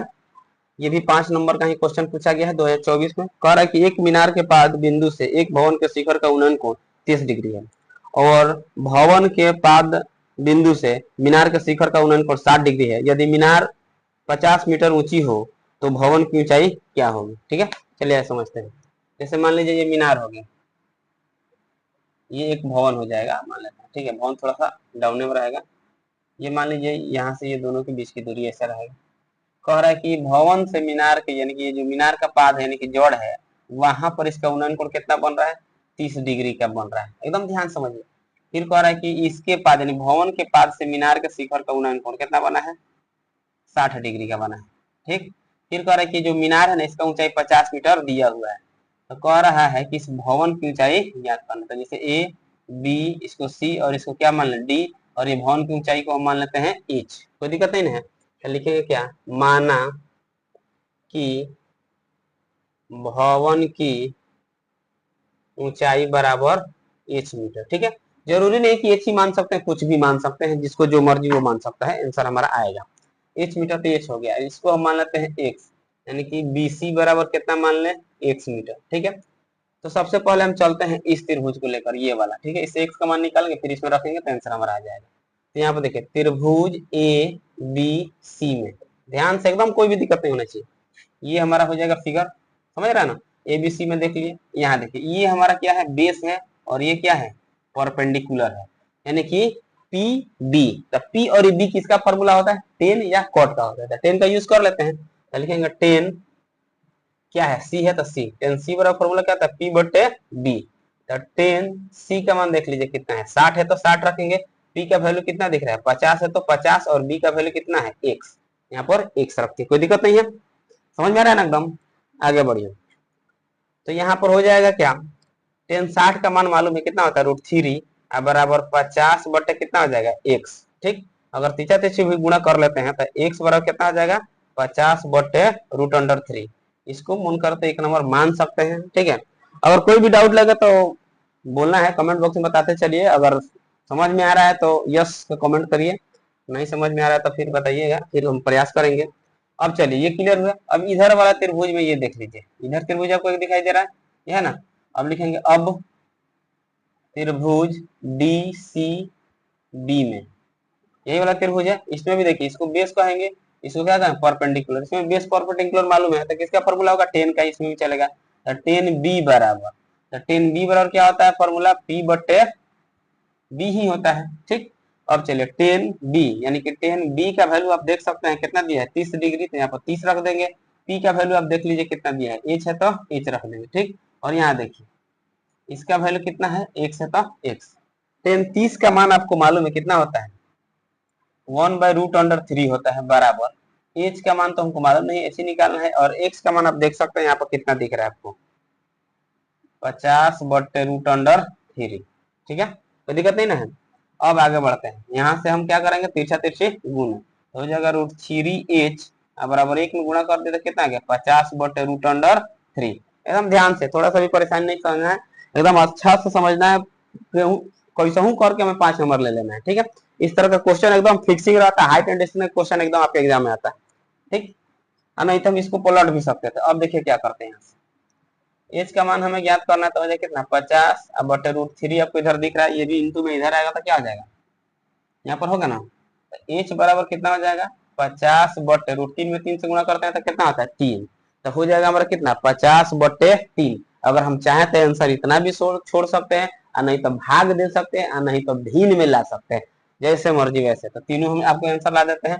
अगर देखिए इसको भाग देते हैं तो कितना आ जाएगा, 16×3 = 48, 2 बचेगा, बचेगा 0, 6×3 = 18, इसे बढ़ते जाए तो एच बराबर कितना आ जाएगा, 16.66। नहीं तो अगर भिन्न में तोड़ेंगे तो हो जाएगा 16.2/3। इसको अगर तोड़ेंगे 50/3 को तो कितना हो जाएगा, 16.2/3। अगर इतना लिखना है तो इतना लिख सकते हैं ना, तो इसको लिख सकते हैं। अब हमें लिखना है क्या, भवन की ऊंचाई बराबर हम एच माने थे तो कितना आ गया, 16.66 मीटर, और यही हमारा हो जाएगा आंसर। ठीक है, तो मुझे उम्मीद है कि आपको समझ में आ चुका होगा। अगर उसके बावजूद भी आपको कोई दिक्कत है तो कमेंट बॉक्स में जरूर बताइएगा, हम फिर समझाने का प्रयास करेंगे। तो चलिए वीडियो को लाइक करते रहिएगा और अपने दोस्तों में भी शेयर कीजिए। चलिए एक और क्वेश्चन बचा है, उसको क्लियर कराते हैं।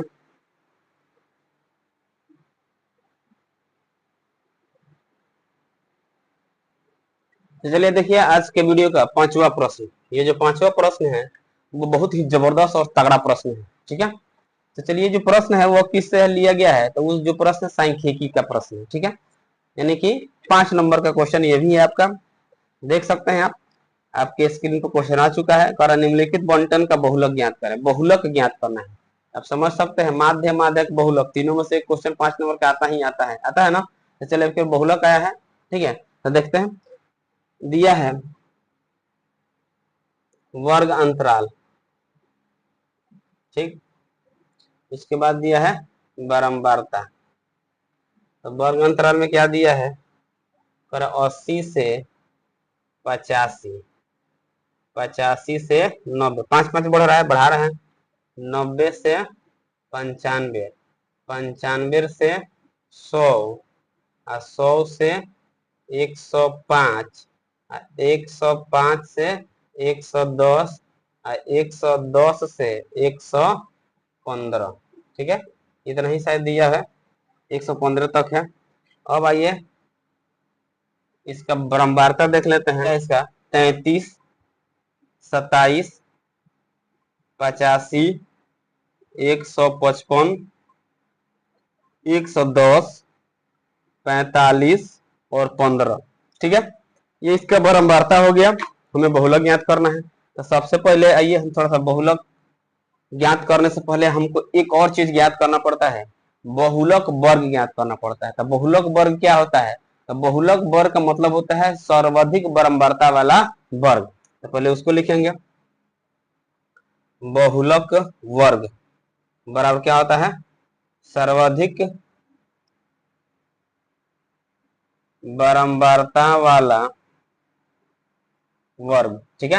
यानी कि सर्वाधिक बारंबारता वाला वर्ग मतलब क्या होगा, जिसकी बारंबारता सबसे अधिक हो, यानी कि अधिक बारंबारता वाले वर्ग को हम क्या कहते हैं, बहुलक वर्ग कहते हैं, ठीक है। तो आप इसमें देखिए सबसे अधिक कौन आपको दिखाई दे रहा है, तो सबसे अधिक आपको यही दिखाई दे रहा है 155, यानी 155 सबसे बड़ा है। तो इसमें बहुलक वर्ग हमारा क्या हो जाएगा, 95 से 100।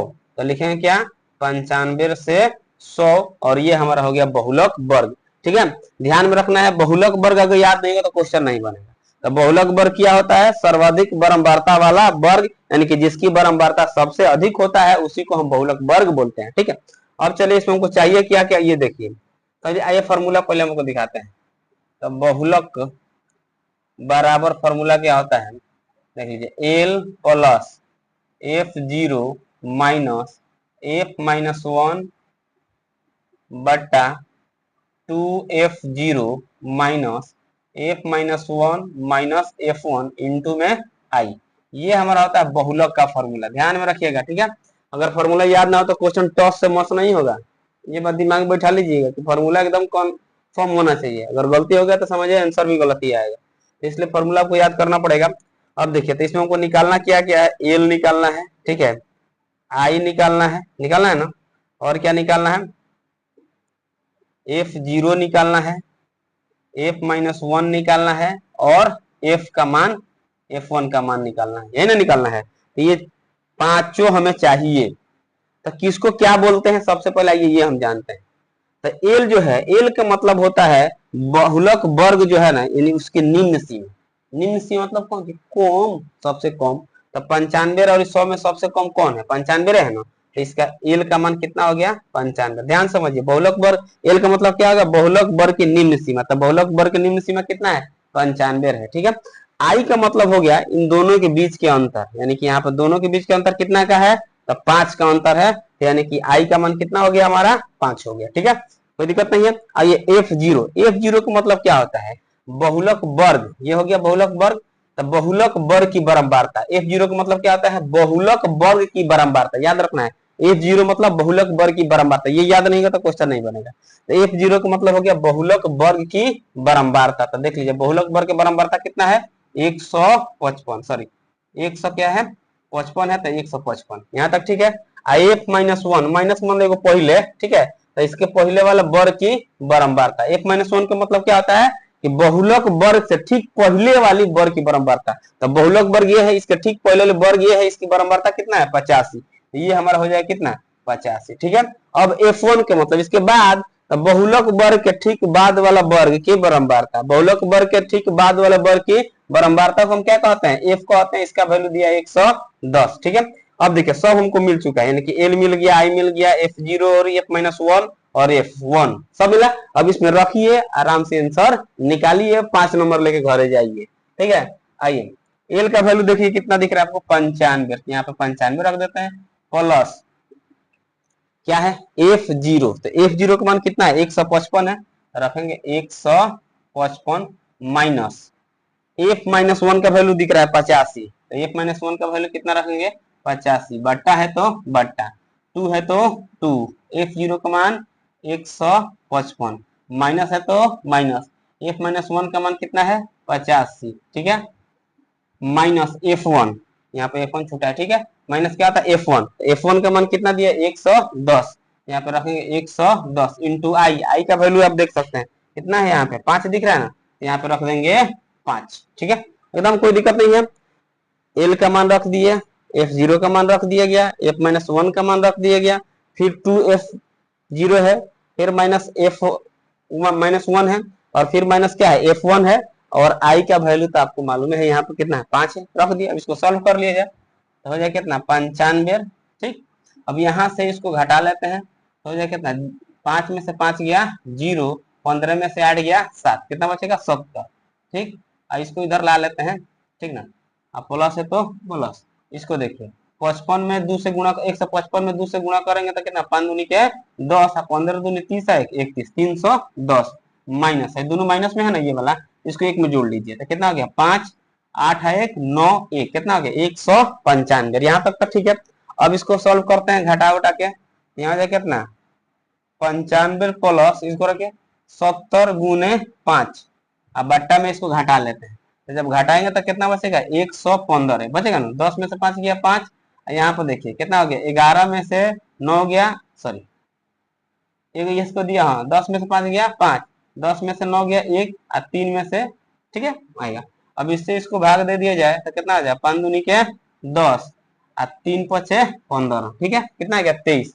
अब इसमें इससे भाग देते हैं तो 23 से 69 होइबे करता है, आपको मालूम है 3 और 10, ठीक है, लगभग आ जाएगा कितना 043 के आसपास आ जाएगा, तो हो जाएगा कितना 95 प्लस 3.043, अगर जाना है तो जाएंगे, नहीं तो कम अंक तक भी हम रख सकते हैं, ठीक है। अब इसको जोड़ दिया, दशमलव के बाद 3 गो अंक दिख रहा है तो मन करो तो 3 गो जीरो हम बैठा सकते हैं, जोड़ेंगे 0 में 3 3, 0 में 4 4, 0 में 0 0, दशमलव तो दशमलव, 5 3 कितना होता है 8, यानी कि आगे कितना हमारा 98, और ये हो जाएगा हमारा क्या बहुलक है, ठीक है। तो जब भी हमसे क्वेश्चन में बहुलक पूछा जाए तो हम बहुलक ऐसे ही ज्ञात करेंगे, ठीक है। तो चलिए कैसा लगा वीडियो अच्छा लगे तो लाइक करें, कमेंट करें, अपने दोस्तों में ज्यादा से ज्यादा शेयर करें, मेरे चैनल पर नए हैं तो चैनल को सब्सक्राइब कर लीजिएगा, साथ में बेल आइकन को जरूर दबा दीजिएगा ताकि मेरे वीडियो का नोटिफिकेशन सबसे पहले आप तक पहुंचे।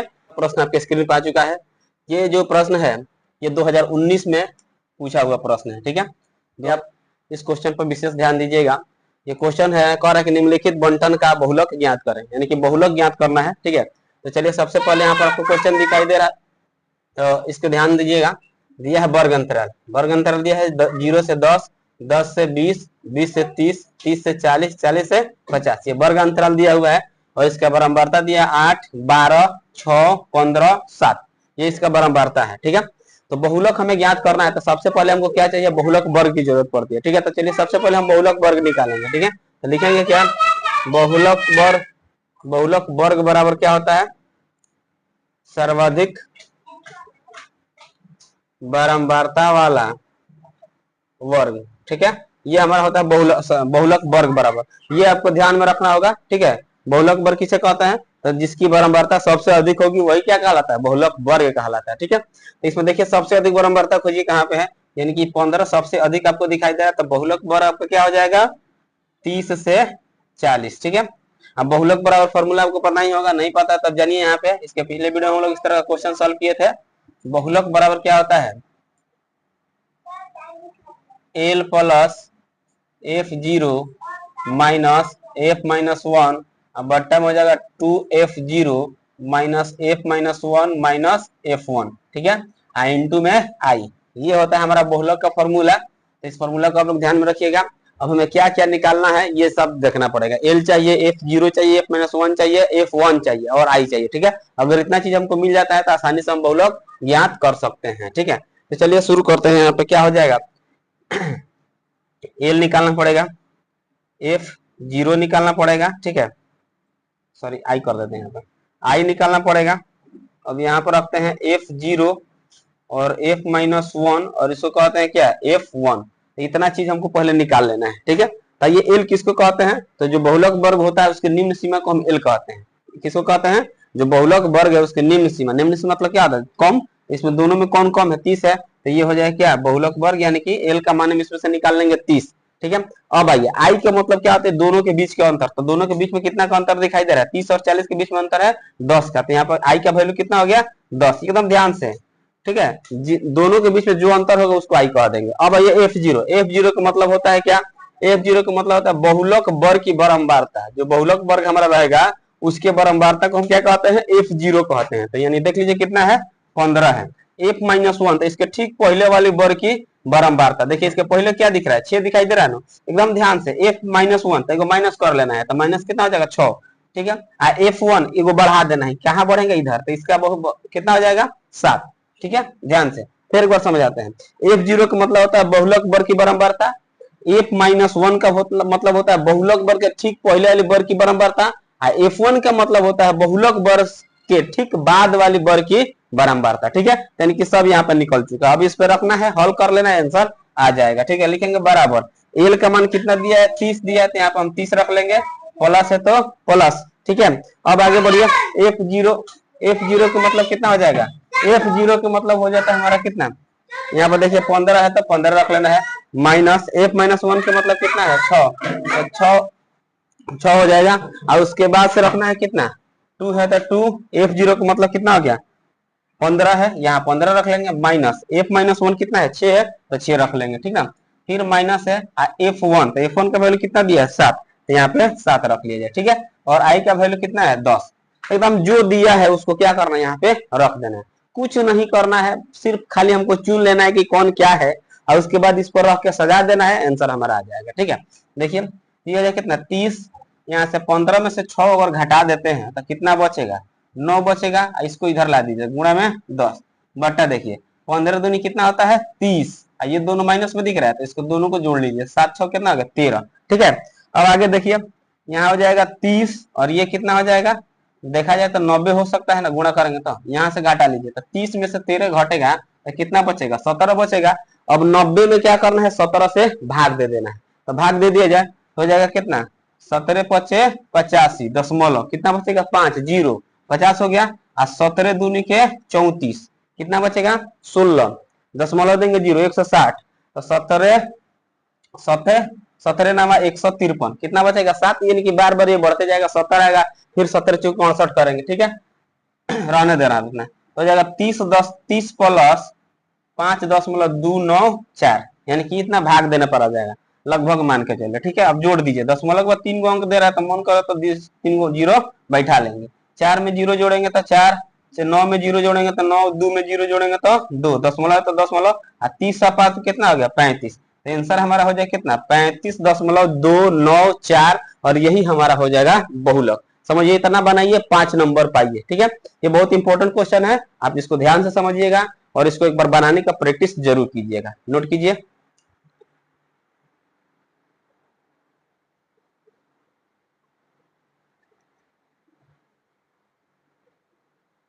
चलिए आगे आपका दूसरा प्रश्न। तो दूसरा प्रश्न आपका प्रायिकता से है, ठीक है। प्रश्न आपका 2 नंबर कह रहा है कि 3 सिक्कों को एक साथ उछाला जाता है, ठीक है। 3 गो सिक्का है, तीनों सिक्का को एक ही बार उछालना है, कह रहा है कि तो कम से कम 2 चित आने की प्रायिकता क्या होगी, कम से कम 2, अधिक से अधिक कोई बात नहीं। तो चलिए सबसे पहले अगर 3 गो सिक्का उछालते हैं तो क्या क्या परिणाम हो सकते हैं उसके, तो लिखेंगे। देखिए ये क्वेश्चन आपका 2020 में 2 नंबर का पूछा हुआ है, ठीक है। कर 3 सिक्कों को उछालने पर आने वाले परिणाम, जिसको हम कहते हैं एनएस।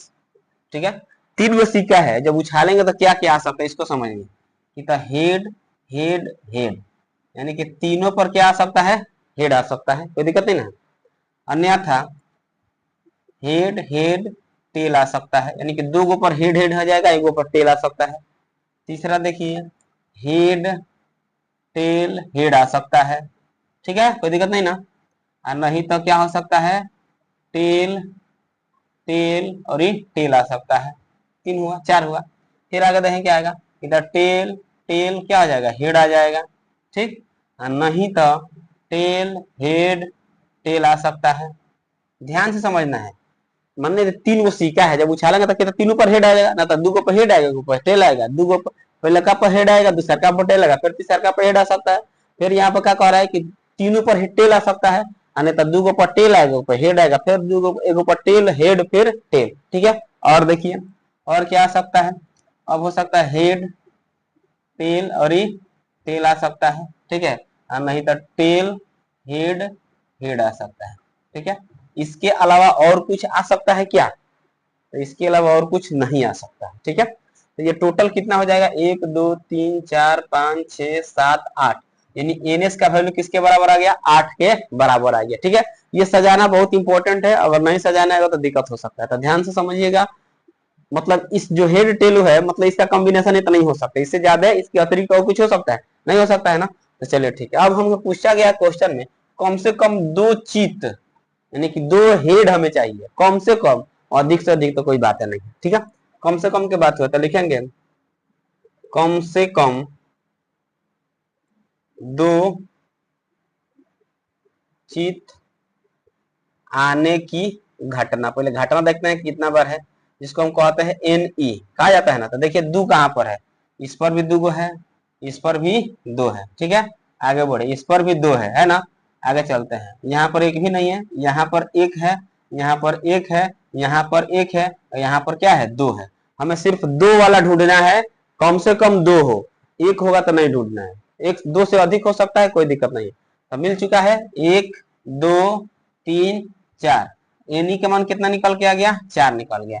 अब हमें निकालना क्या है, वही बात लिख देंगे, कम से कम दो चित आने की प्रायिकता, फॉर्मूला पी बराबर क्या होता है, एनी बटे एन एस। एनी का वैल्यू आप देख सकते हैं 4 दिया है, और एन एस का वैल्यू 8 दिया है, काट देंगे कितना आ जाएगा, 1/2 हमारा आंसर आ जाएगा। ठीक है, यानी कि कम से कम दो चित आने की प्रायिकता कितना हो जाता है, 1/2 के बराबर हो जाएगा। और चलिए, ये कैसा लगा वीडियो आपको कमेंट बॉक्स में जरूर बताइएगा, वीडियो अच्छा लगा जरूर कीजिएगा। चलिए नोट कीजिए, फिर अगला क्वेश्चन देखते हैं।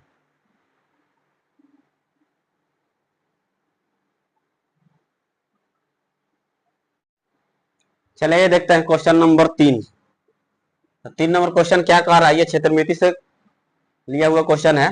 ठीक है, तो चलिए कह रहा है कि एक बेलन की त्रिज्या और ऊंचाई 4 मीटर तथा 14 मीटर है, तो इसका आयतन ज्ञात करें। देखिए ये 2020 में पूछा हुआ है 2 नंबर का। ठीक है, तो आपको लग रहा है कितना आसान क्वेश्चन है, पूछा जाता है, तो हाँ पूछा जाता है। अगर आपको पता है, आप बनाना जानते हैं तो आपको आसान लगेगा, नहीं पता है वही क्या लगता है, भारी लगता है। ठीक है, क्वेश्चन भारी हल्का होता नहीं है, जो हमको आता है ना वो आसान लगता है, और जो नहीं आता है वो क्या लगता है, भारी लगता है। ठीक है, लगता है ना सर। तो यहाँ पर क्वेश्चन समझिए, एक बेलन दिया हुआ है जिसकी त्रिज्या यानी कि आर का मान कितना दिया है, 4 मीटर दिया हुआ है। ठीक है, और ऊंचाई अगर एच की बात करें तो कितना दिया है, 14 मीटर दिया है। ठीक, तो कर इसका आयतन निकालना। अगर फिगर देखना चाहते हैं तो फिगर देख लीजिए, नहीं चाहते हैं तो डायरेक्ट आप क्वेश्चन बना सकते हैं। ये हो गया हमारा बेलन, ठीक है, ये हो गया इसका ऊंचाई, ठीक ना, और इसका त्रिज्या ये हो जाएगा, और इसको कहते हैं ऊंचाई। तो ये दिया है कितना, 4 मीटर, और ये दिया है 14 मीटर। ठीक है, अब चलिए हम निकालते हैं, इसका फॉर्मूला पता होगा आपको कि बेलन का आयतन बराबर क्या होता है, पाई आर स्क्वायर एच। बेलन का आयतन हो गया पाई आर स्क्वायर एच हो गया। तो पाई का मान कितना होता है, 22/7। आर हमारा दिया है 4, तो 4 का स्क्वायर कर लेते हैं। एच कितना दिया है, 14, तो 14 रख लेते हैं। ठीक है, यहाँ तक कोई दिक्कत नहीं है, ध्यान समझना है। ठीक है, आप सिर्फ हमारा मतलब हमारे वीडियो में क्वेश्चन देखते रहिए, देखिए आप कैसे मैथ को एकदम चुटकियों में बनाना सीख जाइएगा, ठीक है। तो एकदम ध्यान रखिएगा, तब नहीं तभी ना एक दिन देखे फिर छोड़ दिए फिर सब खत्म हो जाता। मैथ ऐसा चीज है जो डेली का रिवीजन वाला चीज है, अगर रिवीजन कीजिएगा तो मैथ खूब आसान लगेगा, छोड़ दीजिएगा भारी लगेगा, बनेगा नहीं क्वेश्चन। तो 7 दूनी के 14 हो जाएगा, ठीक है। यहाँ देखिए 22 गुने 4 का स्क्वायर करेंगे तो 16 गुने कितना आ जाएगा 2, ठीक है। 22 दूनी 44 कर लेते हैं, और 44 में कितना से गुणा करना है 16 से, तो 16 चौके 64, 6 बचा, 16 चौके 64, 64 6 कितना आता है 70, तो आ जाए कितना हमारा, यानी कि 704 मीटर क्यूब, और यही हमारा हो जाएगा आंसर, ठीक है। यानी कि ये क्वेश्चन बहुत ही आसान था, आप भी इसको कर सकते हैं। अभी तक ले आप लोगों ने इस क्वेश्चन को भी बहुत किया होगा, हम भी बहुत बार इस टाइप का क्वेश्चन आपको बनवा चुके हैं, फिर हम इस टाइप का एक और क्वेश्चन लेकर आ चुके हैं। आप लोग क्वेश्चन देखकर आंसर कमेंट में जरूर बताइएगा। तो चलिए क्वेश्चन देखिए, दो संख्या दिया है 16 28 का लौसा दिया है कितना 112। ध्यान से, दो संख्या है, एक कितना है 16 है, दूसरा है 28, और इसका लौसा दिया है कितना है 112, तो इसका मौसा ज्ञात करना है। देखिए ये भी क्वेश्चन आपको 2020 में 2 नंबर का पूछा हुआ है, ठीक है। तो चलिए मौसा बराबर फॉर्मूला आपको पता होगा, मौसा बराबर क्या होता है, पहली संख्या गुने दूसरी संख्या बट्टा में क्या होता है लौसा होता है, ठीक है। ध्यान से, मौसा बराबर क्या होता है पहली संख्या गुणे दूसरी संख्या बटे लौसा, और लौसा बराबर होता है पहली संख्या गुणे दूसरी संख्या बटे मौसा। जब ये पूछेगा तो यहाँ जाएगा, ये पूछेगा तो यहाँ जाएगा, पहली संख्या पूछेगा तो दूसरी भाग लगाएगा, दूसरी संख्या पूछेगा तो पहली भाग लगाएगा। मौसा गुणे लौसा बटे दूसरी संख्या, मौसा गुणे लौसा बटे पहली संख्या, ठीक। चलिए लिखते हैं, पहली संख्या 16 है और दूसरी संख्या कितना है 28, और बट्टा में कितना है 112, यहाँ तक ठीक है। अब देखिए कटने वाला है, हमको लग रहा है कि 1600 तक कितना होता है 112 हो जाता है, और 7 चौके शायद 28 हो जाता है ना, तो हो जाएगा कितना 4, तो 4 हमारा क्या निकल के आ गया, इसका मौसा निकल के आ गया था। जिन जिन बच्चों का आंसर 4 आया था समझ लीजिए कि उसका क्या है राइट है। चलिए नोट कीजिए, और एक क्वेश्चन है उसको देखते हैं।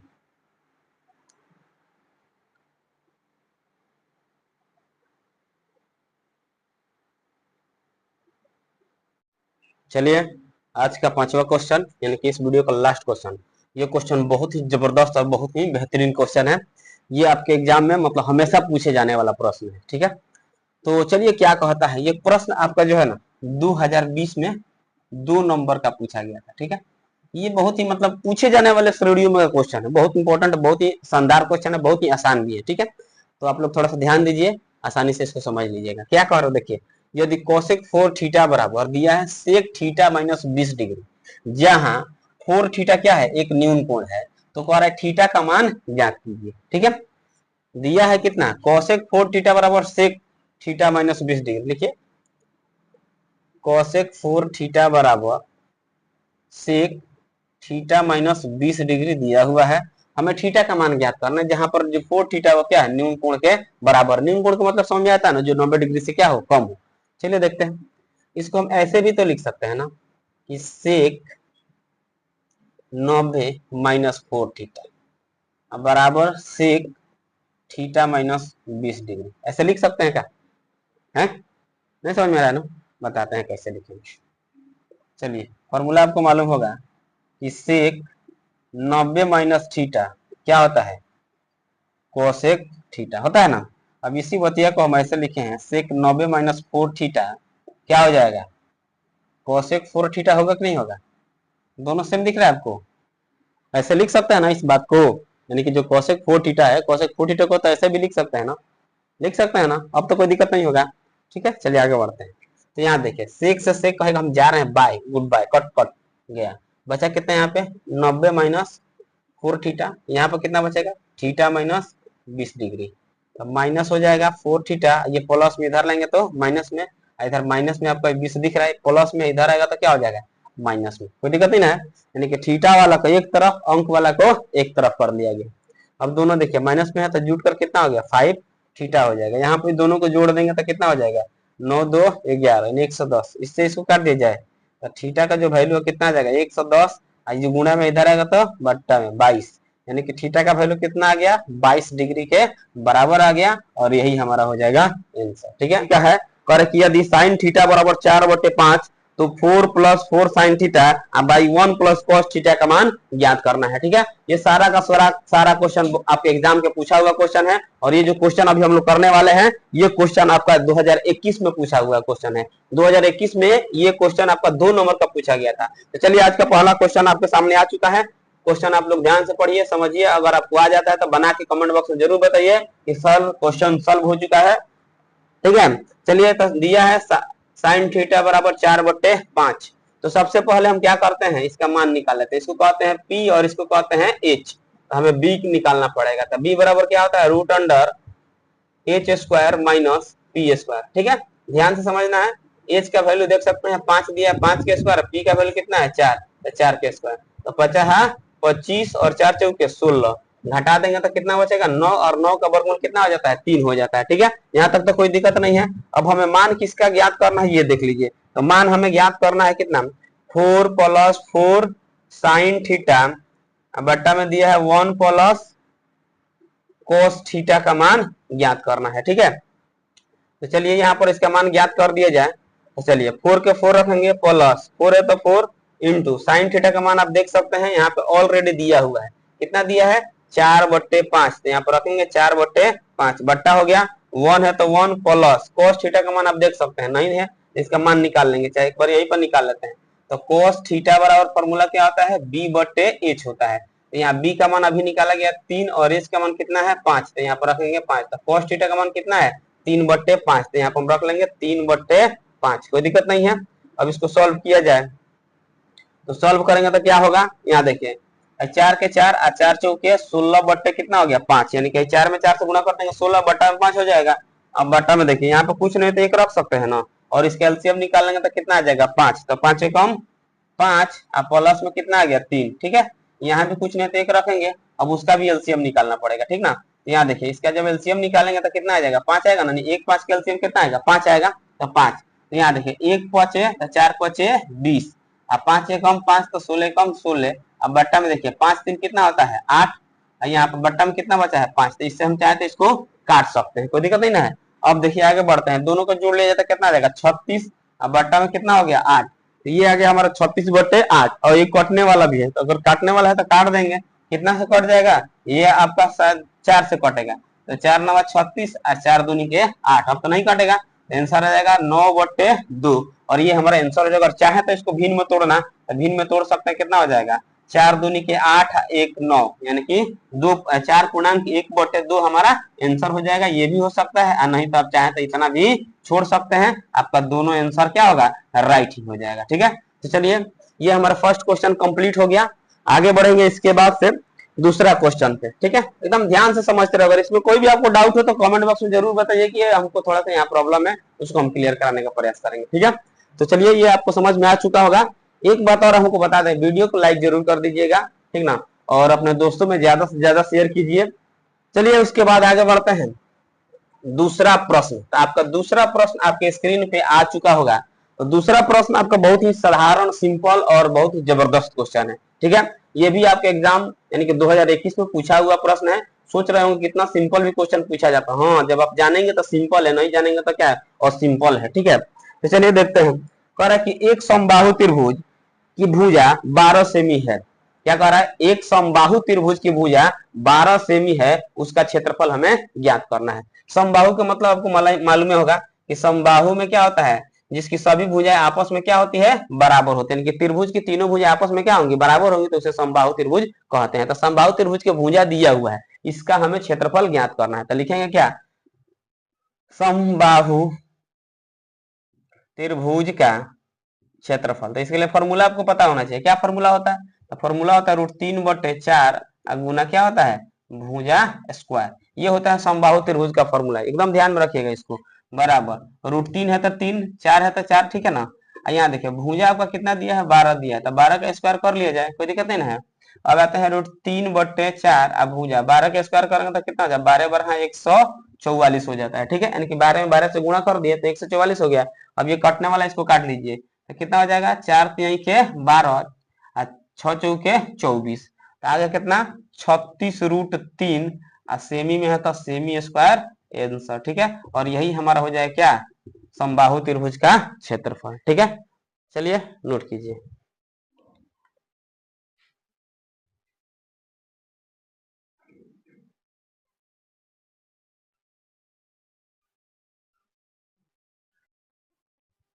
चलिए आगे देखते हैं अगला प्रश्न।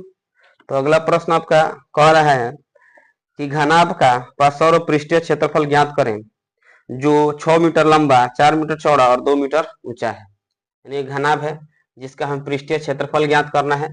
तो क्वेश्चन नंबर 3 है। तो लंबाई हमारा ऑलरेडी दिया हुआ है कितना, 6 मीटर। चौड़ाई दिया है कितना, चौड़ाई जो है हमारा दिया हुआ है 4 मीटर, ठीक है। और इसकी ऊंचाई की बात की जाए तो ऊंचाई दिया है 2 मीटर, ठीक है। और ये भी जो क्वेश्चन है आपका 2021 में ही पूछा हुआ है 2 नंबर का। तो कह रहे इसका पृष्ठीय क्षेत्रफल ज्ञात करना है। सिर्फ फॉर्मूला कमाल है। तो लिखेंगे घनाभ का पृष्ठीय क्षेत्रफल क्या होता है, 2 इंटू लंबाई गुने चौड़ाई प्लस चौड़ाई गुने ऊंचाई प्लस ऊंचाई गुने लंबाई, ठीक है। ये मुझे उम्मीद है कि हर बच्चे से क्वेश्चन बन सकता है। और सभी बच्चे एक बार कमेंट बॉक्स में इसका आंसर आप लोग कमेंट कीजिए, ठीक है। और अभी तक आपने मेरे वीडियो को लाइक नहीं किया तो लाइक कर दीजिए। लाइक करने में क्या जाता है, ठीक है, लाइक कर दीजिए, ठीक है। देखिए 2 का 2 है। अब देखिए लंबाई कितना दिख रहा है आपका 6, चौड़ाई कितना है 4, प्लस फिर चौड़ाई कितना दिख रहा है आपका 4 और ऊंचाई कितना दिखा 2, ठीक है।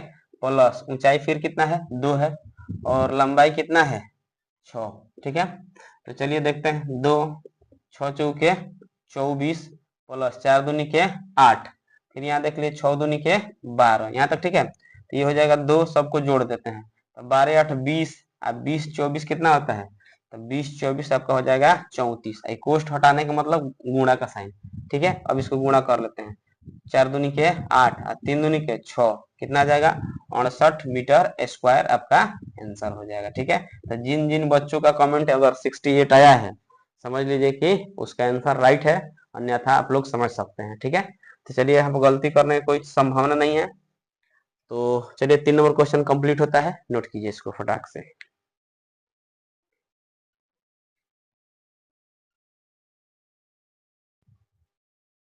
चलिए आगे बढ़िए, आपका अगला प्रश्न आपका इंतजार कर रहा है।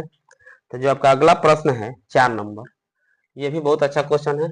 और ये जो आपका क्वेश्चन है वो प्रोबेबिलिटी यानी प्रायिकता से है।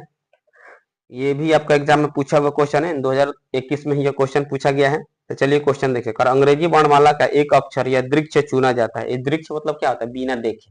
अंग्रेजी वर्णमाला में टोटल कितने अक्षर होते हैं, तो टोटल आपका 26 अक्षर होते हैं, ठीक है। उसी में से कह रहा है कि बिना देखे अक्षर चुना जाता है। आगे देखे क्या होता है, इसके स्वर अक्षर होने की प्रायिकता क्या है, यानी कि इसके स्वर अक्षर होने की क्या प्रायिकता है। स्वर मतलब समझते हैं ना, ए ई आई ओ यू, यानी कि इसमें से कोई एक अंक अक्षर निकलने की क्या प्रायिकता है, यही हमें ज्ञात करना है, ठीक है। तो सबसे पहले लिखना होगा कि कुल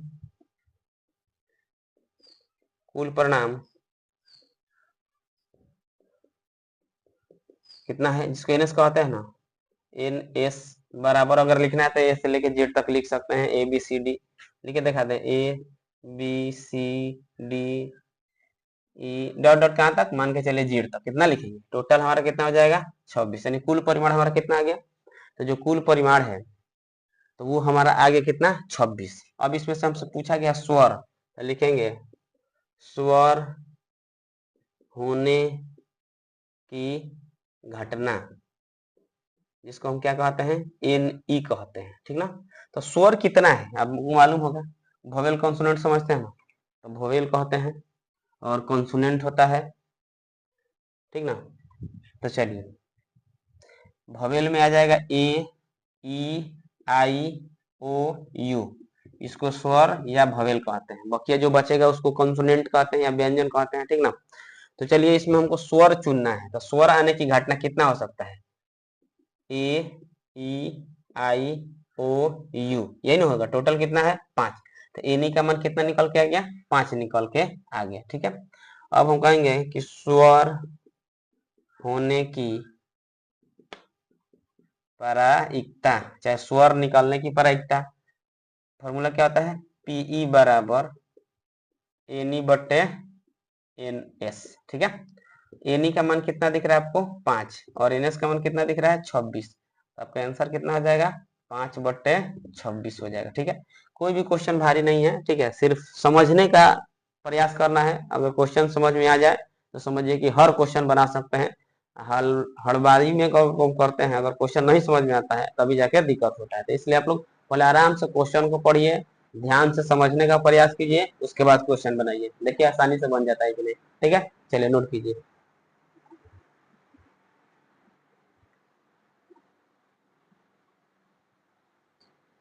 चलिए आगे बढ़ते हैं। आज की वीडियो का लास्ट क्वेश्चन यानी कि 5 नंबर क्वेश्चन देखिए।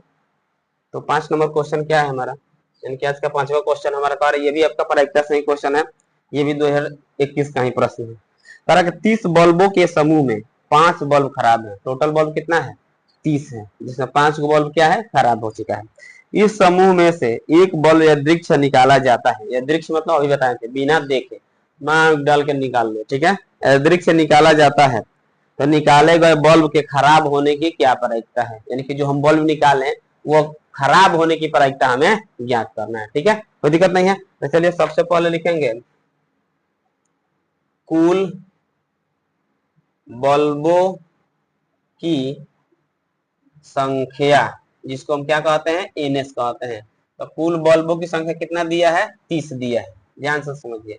ठीक है, अब लिखना है कौन सी खराब, खराब बल्ब होने की घटना। तो खराब बल्बों की संख्या कितना दिया है, तो खराब बल्ब आपका 5 को दिया हुआ है। ठीक है, क्वेश्चन ध्यान से पढ़िएगा। कर 30 बल्ब में से 5 बल्ब खराब है और उसमें से बिना देखे एक बल्ब निकाला जाता है, तो क्या प्रायिकता कि वो बल्ब खराब है, खराब होने की प्रायिकता ज्ञात करना है। तो लिखेंगे खराब, यानी कि वही बात, खराब बल्ब होने की क्या प्रायिकता, प्रायिकता पीई बराबर, फॉर्मूला मालूम ही होगा एनी बटे एन एस। ठीक है, आप एनी का मान देख सकते हैं कितना दिया है 5 दिया है, एनी हमारा हो जाएगा 5। ठीक है, और एनएस की बात की जाए तो एनएस आप देख सकते हैं कितना दिया है 30, काट दीजिए 6 से तो आ जाएगा कितना 1/6 आपका राइट आंसर हो जाएगा। ठीक है, तो ये तो हो गया आपका खराब बल्ब होने की घटना। ठीक है, अगर कोई क्वेश्चन में कह दे कि अच्छे बल्ब होने की घटना यानी कि अच्छे बल्ब होने की प्रायिकता निकालिए, तब क्या कीजिएगा है, क्या कीजिएगा तब करना क्या है वही करेंगे। तो 5 को जो खराब बल्ब है वो छांट देंगे, तो अच्छा बल्बों की संख्या कितना हो जाएगा, तो जो अच्छा टोटल हमारे पास 30 गो बल्ब है, तो 30 गो ठीक है, उसमें से 5 गो खराब है, तो बचेगा कितना अच्छा बल्ब 25 गो बचेगा। ठीक है, तो 25 गो अच्छा बल्ब है, तो वही बात है जो लिखना है तो लिख लेंगे। तो अच्छे बल्ब होने की प्रायिकता क्या आ जाएगा 25/30, बचा है 25 5 6 के 30, तो 5/6। अगर अच्छा बल्ब का पूछेगा तो 5/6 हो जाएगा, और खराब पूछा है तो 1/6 हो जाएगा। ठीक है, तो चलिए ये क्वेश्चन आपको समझ में आ चुका होगा। ध्यान से समझिए, ध्यान से बनाइए और अच्छे नंबर लाइए एग्जाम में। तो चलिए, अगर वीडियो अच्छा लगे तो वीडियो को लाइक करें, कमेंट करें, अपने दोस्तों में ज्यादा से ज्यादा शेयर करें। मेरे चैनल पर नए हैं तो चैनल को सब्सक्राइब कर लीजिएगा, साथ में बेल आइकन को जरूर दबा दीजिएगा ताकि मेरे वीडियो का नोटिफिकेशन सबसे पहले आप तक पहुंचे। चलिए मिलते हैं फिर अगले वीडियो में अगले क्वेश्चन के साथ, तब तक के लिए आप लेते हैं विदा। जय हिंद, जय भारत, जय बिहार।